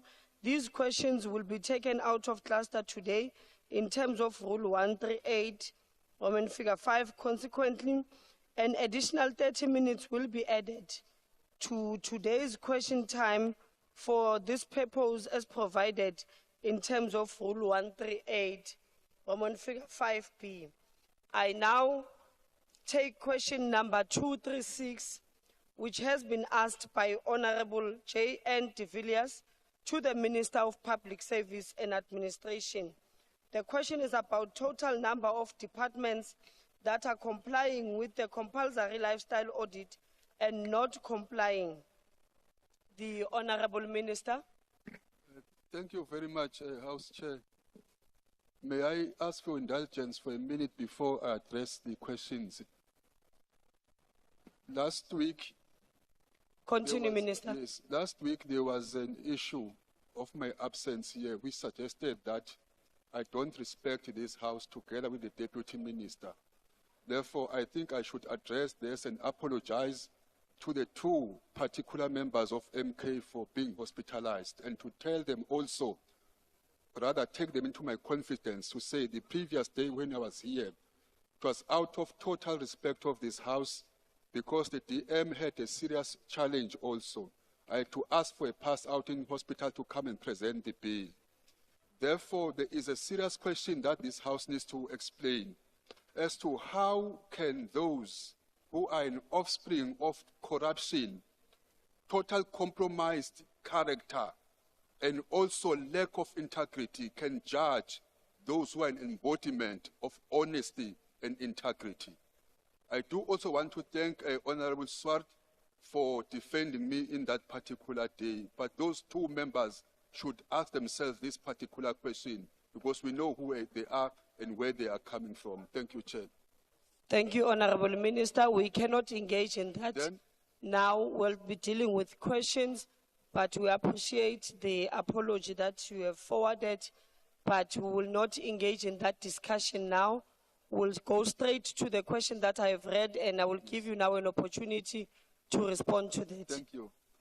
In as far as the number of departments complying, nationally we've got 42 rather out of 46, which equals to 91% of compliance, and 99 out of 111 departments in provinces, which equals to 89%. In terms of the law, and specifically at Public Administration Management Act 2024, state-owned entities are not required to provide information to DPSA because our mandate does not extend to them. Also, in relation to the second part of the question, as at the end of January 2025, the following departments nationally were found not to comply, which are 4.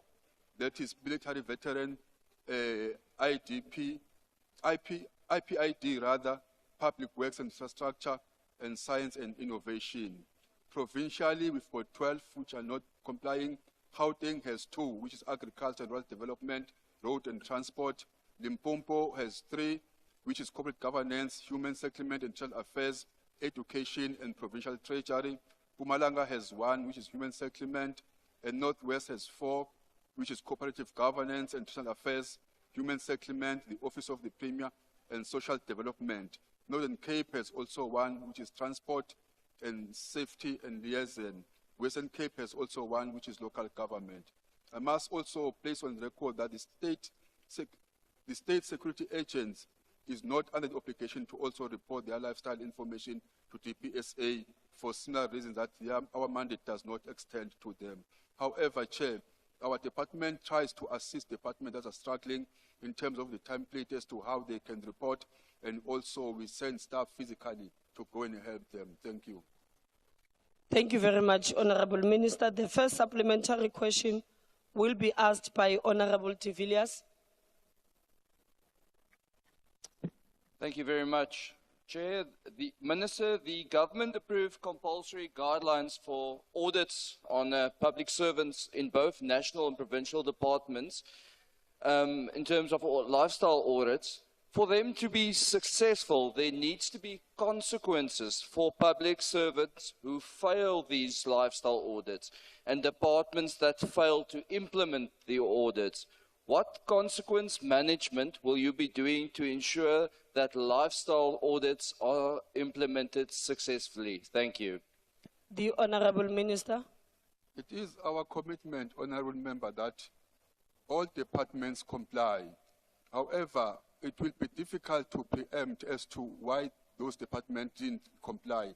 As I've said, that those that are not complying, we are investigating and following up on them as to what are not. Some have some challenges which need support, hence we are giving support. But those that are complying without valid reasons, of course, consequence management will be applied.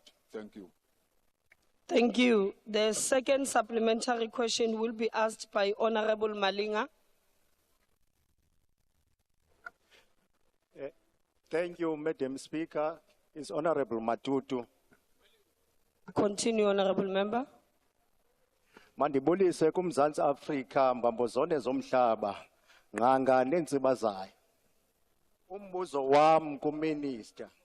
Ingaba Minister unayona imandate yokwenza i-lifestyle audit ko-Minister. Xa unayo uyenza ninina i-lifestyle audit. Xa ungenayo uzoba nayo ninina. Kaloku ubona o-Minister sebenefama nezindlu ezibizayo abe engaphansi umholo wabo kwimali abanayo, imali abanayo. Minister, singumkhonto wesizwe asihambelani nobusela. Naba iphalaphala sifuna benziwe i-lifestyle audit. Ndiyabulela. Thank you, Honorable Member. The Honorable Minister. Ngiyabonga kakhulu kumhlonishwa ngombuzo.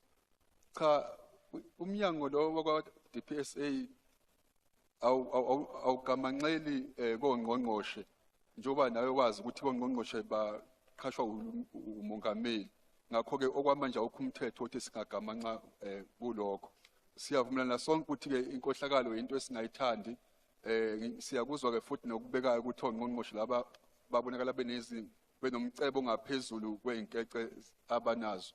Mhlawumbe kodwa asazi ke noma ubenasi ucwaningo lwakho ukuthi ukubheke lokho bese ufumana iqiniso ngalokho, ngoba kukhona oluhlangothi esibaziyo thina lokuthi kukhona iqembu eli-embodiment of corruption and all related matters, and leyo qembu kalikwazi ukuhamba phambili lisole ongqongqoshe ngokuba ba-corrupting ngekho i-evidence, kanti thina ngapha sinayo evidence ukuthi leyo qembu lelo lisunguleke kanjani.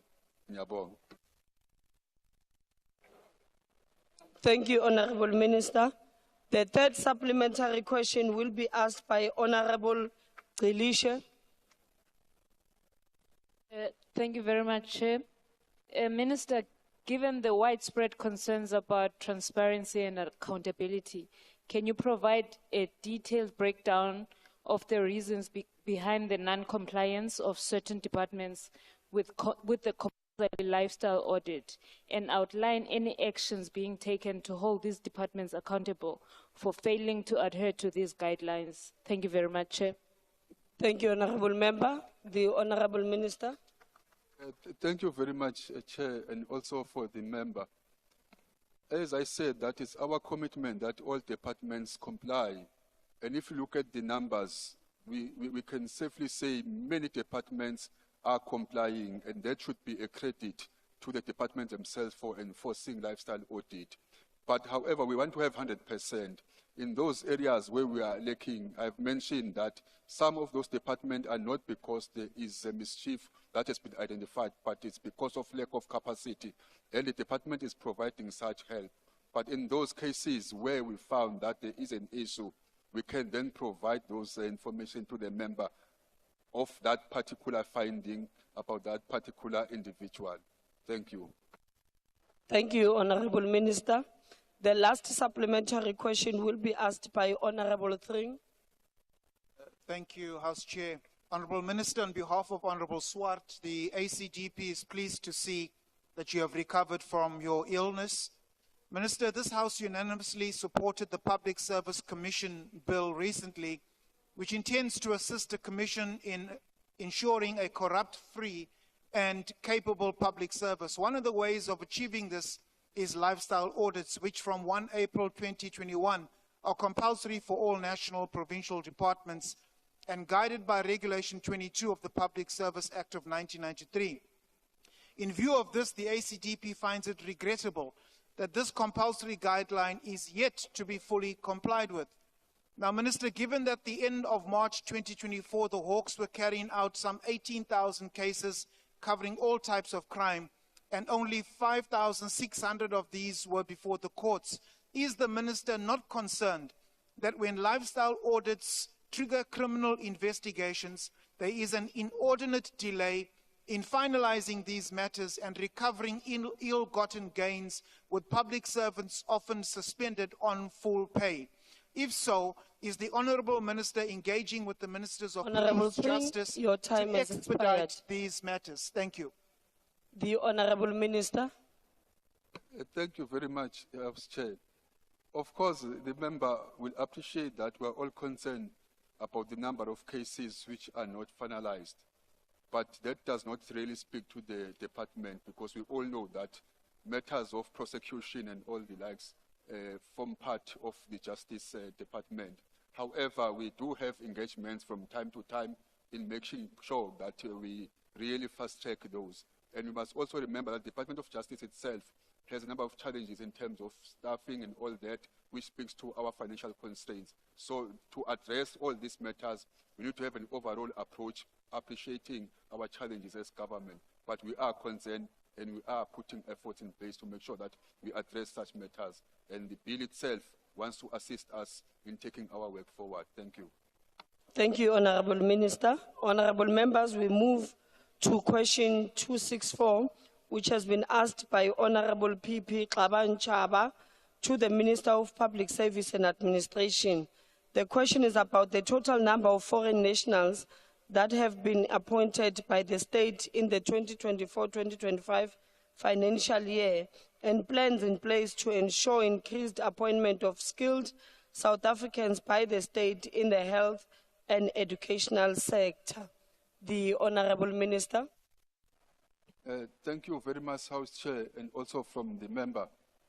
The total number of foreign nationals appointed in public service as of the 28th of February 2025 is 872. So in terms of Section 3.7 of the Public Service Act, an executive authority has all the powers and necessary duties for managing their internal organization, and also for appointing, also transferring staff, recruiting, and performance management. That resides with the authority of each, what you call EA. However, they don't end there. They also have a responsibility to identify skills gap, also focusing to the future skills demand, so they ensure that departments anticipate and prepare in time for evolving staffing requirement. Also to ensure that all our fulfillment of our duty comply with the legal framework, and also promoting our equity. This, therefore, Chair, indicates that the employing of foreign nationals is not a norm but an exception.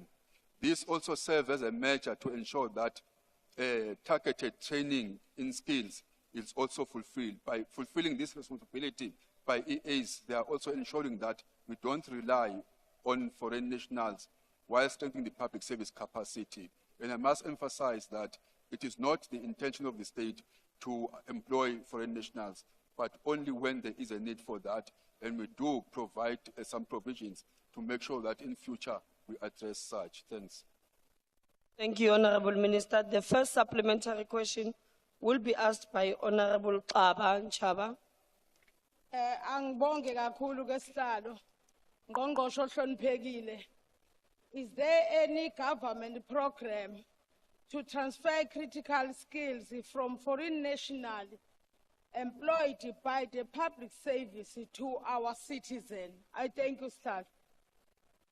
Thank you, Honorable Member. The Honorable Minister. Thank you, Chair. The policy itself on utilizing foreign nationals to address human resource and skills need in the public service mandates that when foreign nationals are appointed, they must make sure that they perform their duties diligently and also facilitate the issue of skills transfer to the employees. Also, mentoring and coaching is encouraged to make sure that such skills are parted to develop the capacity of the state. And also a particular focus is given to internship and also graduate schemes, which is one way of trying to impart such skills so that we don't repeatedly employ foreign nationals. And this is not a norm, as I said previously. It's an exception that we must all understand. Thanks.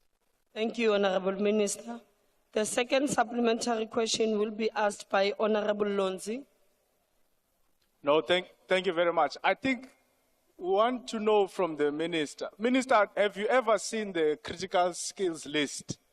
And do you know what skills are there in the critical skills list? Because when you keep speaking about skills shortage, a lot of that information comes from the critical skills list. And I can tell you now, for example, on that list, you have got doctors. You can't persuade me with so many unemployed doctors in South Africa that the profession of doctors is a critical skill that we don't have in South Africa. On that list, you've got nurses. You can't persuade me that we don't have young South African nurses who should be working in public service, who should be working in health, and many other government departments. So my question to you, Minister, is number one, have you seen the critical skills list in South Africa that deals with the so-called skills shortage, which is not true, by the way? And if you have seen it, do you agree that a doctor should be considered and put in that list, considering how many young unemployed doctors are in South Africa? Thank you. Thank you. The Honorable Minister. Thank you very much, Chair. I appreciate the question from the member, but I can only answer it by saying, I'm not sure whether he's referring to the question in particular as of last year, but if it's generally speaking for all other years before, I will say that we've got some of these, in particular nurses and others, because it's health and education, who have been into the system for quite long. And there's a reason for that, which I don't think applies to the purpose of the very same question. However, if we're talking about a doctor, there are many critical skills that are out there. But being a doctor does not mean it's a critical skill, literally, by being a doctor. My brother is a medical doctor, but he can't operate on the heart. Honorable Minister, can you please pause? There's a hand, Honorable Lonzi. The question was simple. Have you seen the critical skills list? No, Honorable Lonzi, the Minister is still responding. Honorable Minister. Chair, also the energy of the Minister. Please, can the energy level, please? We're talking about the skills here. No, we are not playing sports, honorable members. There's no need for energy. We are responding to questions. The Honorable Minister. Thank you. I'm happy that the question is coming from the same members, so they've taken their time to disrupt me while I was giving answers to them. I think what I've given is enough. The rest they are not interested in. Thank you, Chair. Thank you, Honorable Minister. The third supplementary question will be asked by Honorable Langa. Thank you very much. Honorable Chair.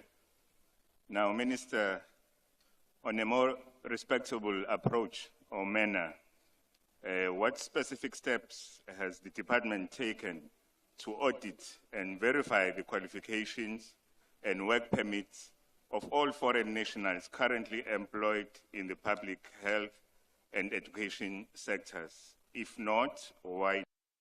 If so, what are the relevant details? Thank you very much. Thank you, Honorable Member. Honorable Minister.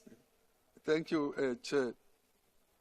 Before I ask the question of the member, he will answer this question outside.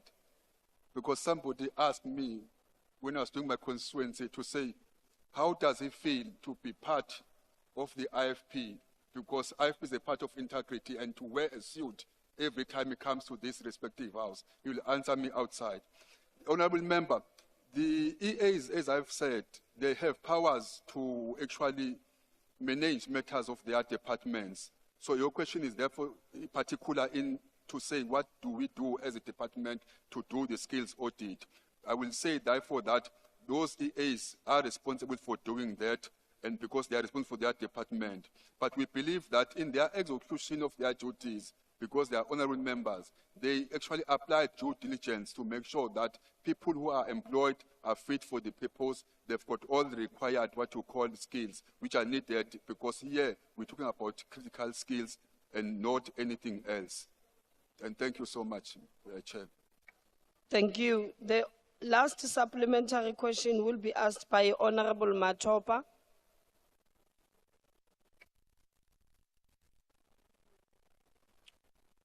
Honorable Chairperson, the table has been informed that Honorable Matopa is not present, and that I will stand in with that question as Honorable Proceed, Chair. Honorable Member.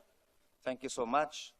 Very short question, because if I reflect on what happened when Honorable Matsoledi was the Minister of Home Affairs, we had an issue with a Zimbabwean who had illegal residence permit, who was employed. So in this instance, I want to know what criteria is followed with appointments, and why is the need to employ foreigners when we have qualified South Africans to do the job? And while the Minister is getting ready to get his head around that, I also want to raise the point that in Ward 82 in Johannesburg, Councillor Marilyn Smoos has won that ward with 2,022 votes versus 599 votes from the DA, and it was the DA ward. So Ward 82 Johannesburg residents said, Abahambe DA, Abahambe. So we need to congratulate her for that win. Convincing win it was. Convincing win it was. Honorable Member, your time has expired. Thank you. The Honorable Minister. Thank you, Chair. And thanks for the question from the member. As I said, that the government is governed by legislations. There are legislations in place which guides as to how appointments should be done, generally speaking. And the case is referring to... Honorable Minister, can you please pause? Honorable Reddy. Honorable House Chair, on a serious note, I mean, MK won a by-election by over 70%. No, Honorable Reddy, that is not a point of order. Can you please to use Honorable, to talk about Honorable that. Reddy. That member Honorable from that party, PA, is abusing this platform. Honorable Please rule Reddy. that they must not do that. Honorable Speaker. Reddy. Thank you. You are also abusing this platform. You are doing that. You are doing it. And please, that is not a point of order. Continue, Honorable Minister. Thank you, Chair. So I was saying that the question that the member is asking is specific to an individual, which I may not have a particular answer unless I consult with Minister Motsoaledi, who can actually assist us. But as to why we appoint foreign nationals instead of our own, I mentioned the fact that this is not a norm, it's an exception, only on skills that we do not have, and we have a plan in place as government as to how we therefore ask those people to transfer that skill to our own. Thank you. Thank you very much, Honorable Minister. Honorable members, we now move to question 257, which has been asked by Honorable KP Sithole to the Minister of Public Service and Administration. The question is about the number of foreign nationals employed by the state and plans to increase the South African appointments, as well as initiative to enhance digital literacy among public servants and provide necessary training for evolving service delivery demands. Honorable members, I have been informed that Honorable T.M. Langa will take charge of the first question on behalf of Honorable K.P. Chole in accordance with Rule 137, Roman figure 10A. I now recognize Honorable Langa. Oh, sorry, Minister. the Honorable Minister. Thank you very much. Chair, there are numerous existing and planned initiatives to enhance digital literacy among public service. And this is largely informed by cabinet-approved national digital and future skill for the departments of communications and digital technology. But the NSG has engaged in a number of partnerships to show that we are, as the department, involved in the issue of digital technology. The partnership has been reached between Nieuwmeester, partnerships also with Google South Africa, which will actually roll out cyber security training for 13,000 South Africans, and out of that, 1,000 will be public servants themselves. The PSA also has partnered with the Batupile Digital Skill Program that is actually run by Public Service SITA, ensuring that technology-driven governance benefits all South Africans. We are not just, in fact, investing in technology as a department when we do such, but we are investing in the people who are driving our nation's progress. Thank you so much, Chair. Thank you, Honorable Minister. I now recognize Honorable Langa. Thank you very much, Honorable Chair. Honorable Minister, as public-private partnerships have been instrumental in accelerating digital skills development worldwide, collaboration with tech companies and educational institutions could provide cost-effective and high-quality training solutions for public servants. To what extent is your department engaging with private sector partners and academic institutions to leverage expertise, resources, as well as best practices in digital literacy training for public servants? Thank you. Thank you, Honorable Member. The Honorable Minister. Thank you, Chair. The department recognized the rapid evolution of digital content and the need for an ongoing adaptation. The NGS, therefore, the NSG rather, has formed several strategic partnerships, as I said previously, locally and also internationally. This includes partnerships in training and digital transformation provided by INSP in France, and also we've got partnerships with the University of Tshwane, as an example, also the Centec SOE. Again, as I mentioned previously, that we also partner with Google South Africa and also Microsoft South Africa. This week on Tuesday, Chair, I'm proud to say the NSG signed a partnership with Microsoft, which will address issues of artificial intelligence and cybersecurity. That's an extent of how much department is involved in issues of digital technology. Thank you. Thank you, Honorable Minister. The second supplementary question will be asked by Honorable Polwane. Thank you, Chair. Minister, the open distance e-learning offered by the National School of Government does not feature digital learning as part of the course. Would the department intend to go to digital? Is there any reason why the National School of Government does not prioritize the information technology as the priority course to advance the department intent? And when are they intend to go for it? Thank you, Chair. Thank you, Honorable Member. The Honorable Minister. Thank you, Chair. The member will recall that the NSG e-learning offerings are designed to advance the implementation of the National Framework on Professionalization. But that being said, that means we are only focusing on a niche specific training, like for example, our compulsory pre-entry courses, orientation, etc. However, Chair, recognizing the importance of digital skills for efficient and modern public service, NSG has adopted a partnership approach, which is what I've mentioned before, where we partner with institutions specializing in those skills. So by so doing, we are allowing our members, or public servants rather, to have access to those institutions and that kind of knowledge, which is high quality, to ensure that they are capacitated and also they are able to meet our digital, what we call needs as the state. However, that does not therefore mean we are only limited to partnering with important stakeholders and strategic institutions. We have plans in place to ensure that we include digital technology in our courses that we offer in the e-learning, but that's work in progress. Thank you. Thank you, Honorable Minister. The third supplementary question will be asked by Honorable Malinga. Thank you, Madam Chair.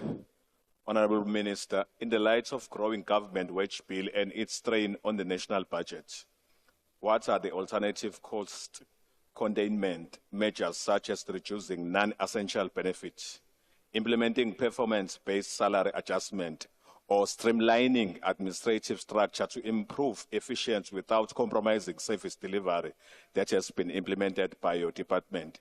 And how effective have this been? Thank you. Thank you, Honorable Member. The Honorable Minister. Thank you, House Chair.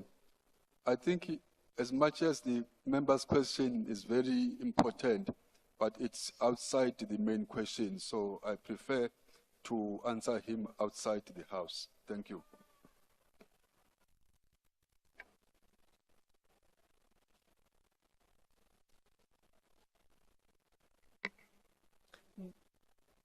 The Honorable Minister would answer the member outside this House, or will you will write that question because it's outside of the question? Because I would preferably, if the minister does have a response, if you do have a response, maybe you can give the response to the member inside the House. But if you do not, then a minister can then explain that maybe you will then write to that member and explain in terms of maybe you don't have the details of the question. No, Chair, I think we all agree that the question has to do with digital literacy. And the question from the member is specific about the wage bill, which is totally outside this. I'm very much willing to give the member an answer on issues of the wage bill because we've just reached a very recommendable agreement with Labour. I'm familiar with that, but not in this platform, outside the platform. Thanks. Thank you, Honorable Minister. The last supplementary question will be asked by Honorable Mhlongo. Chair, just for purpose of clarity, which rule does it provide that No, the I have minister... not recognized you yet, Honorable Mkhalipi, yes. Recognize me. Which rule does allow the minister to go outside and answer questions instead of here in the House? As per your guidance, can you quote the rule? Thank you, Honorable Mkhalipi. Honorable Member, yes. Thank you, Chair. You know, the minister, when he says he will answer outside, you know, it sounds like it's a threat, like inkabi, so, yabona. So let's be serious here and answer the question, please. Not outside, but inside here. Thank you. Honorable members, that is why I went to the that is why I posed a question to the minister. But I'm understanding that the minister is saying that because the question does not necessarily deal with the initial question of the wage bill, but it deals with the digital side of it, then he will be able to give a response, maybe in a written manner to that member, because it is now outside of the question of the initial question that was asked. That is the response that I got So we'll then proceed to the Honorable Mhlongo. I've provided you an opportunity. I'll take a question, Honorable Chair. Continue, Honorable Mkhali. So this guy is relevant. He must not tell us of outside. Minister, how does the Department of Public Service and Administration assess the effectiveness of these initiatives and trainings programs? And what metrics or feedback mechanisms are in place to ensure continuous improvement and alignment with the evolving needs of public service delivery? Thank you, Honorable Member. The Honorable Minister. Thank you very much. Of course, this one is relevant, and I'm going to give an answer here. You know, the department, to measure the impact, they say the proof of the pudding Chair, is in the it sounds wrong when the minister says it's going to answer inside. No. Must use another name. What inside now? Honorable Mkhali, why are you broadening up your mind in that sense? We are answering inside the chamber. That is correct. Yeah, he must say so inside the chamber, not inside. Minister. No, but why is your mind wild? Because inside would mean inside the chamber. Very wild. Honorable Minister. Wild.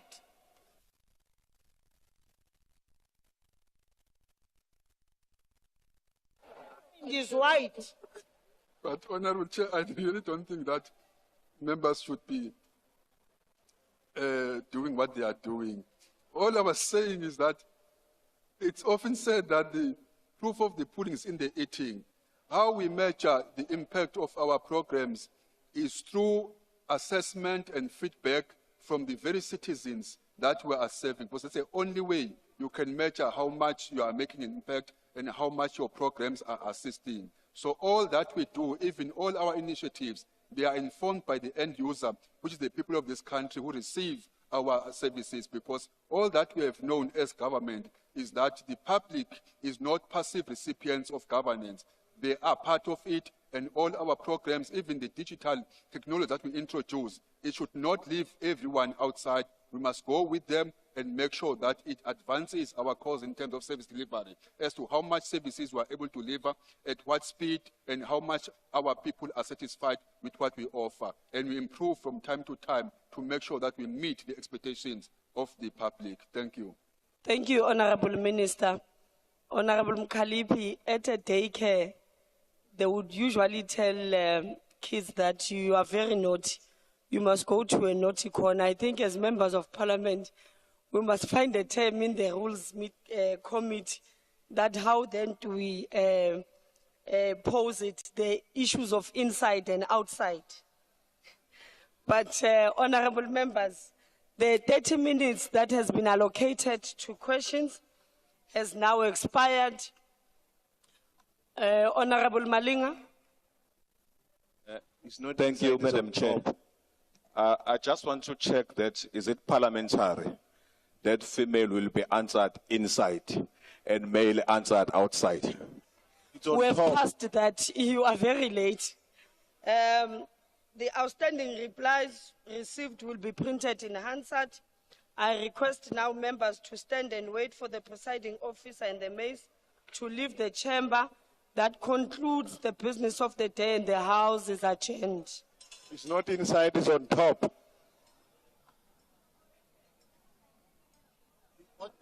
Minister, can you answer whether it's inside or outside? Minister, answer, is it inside or outside?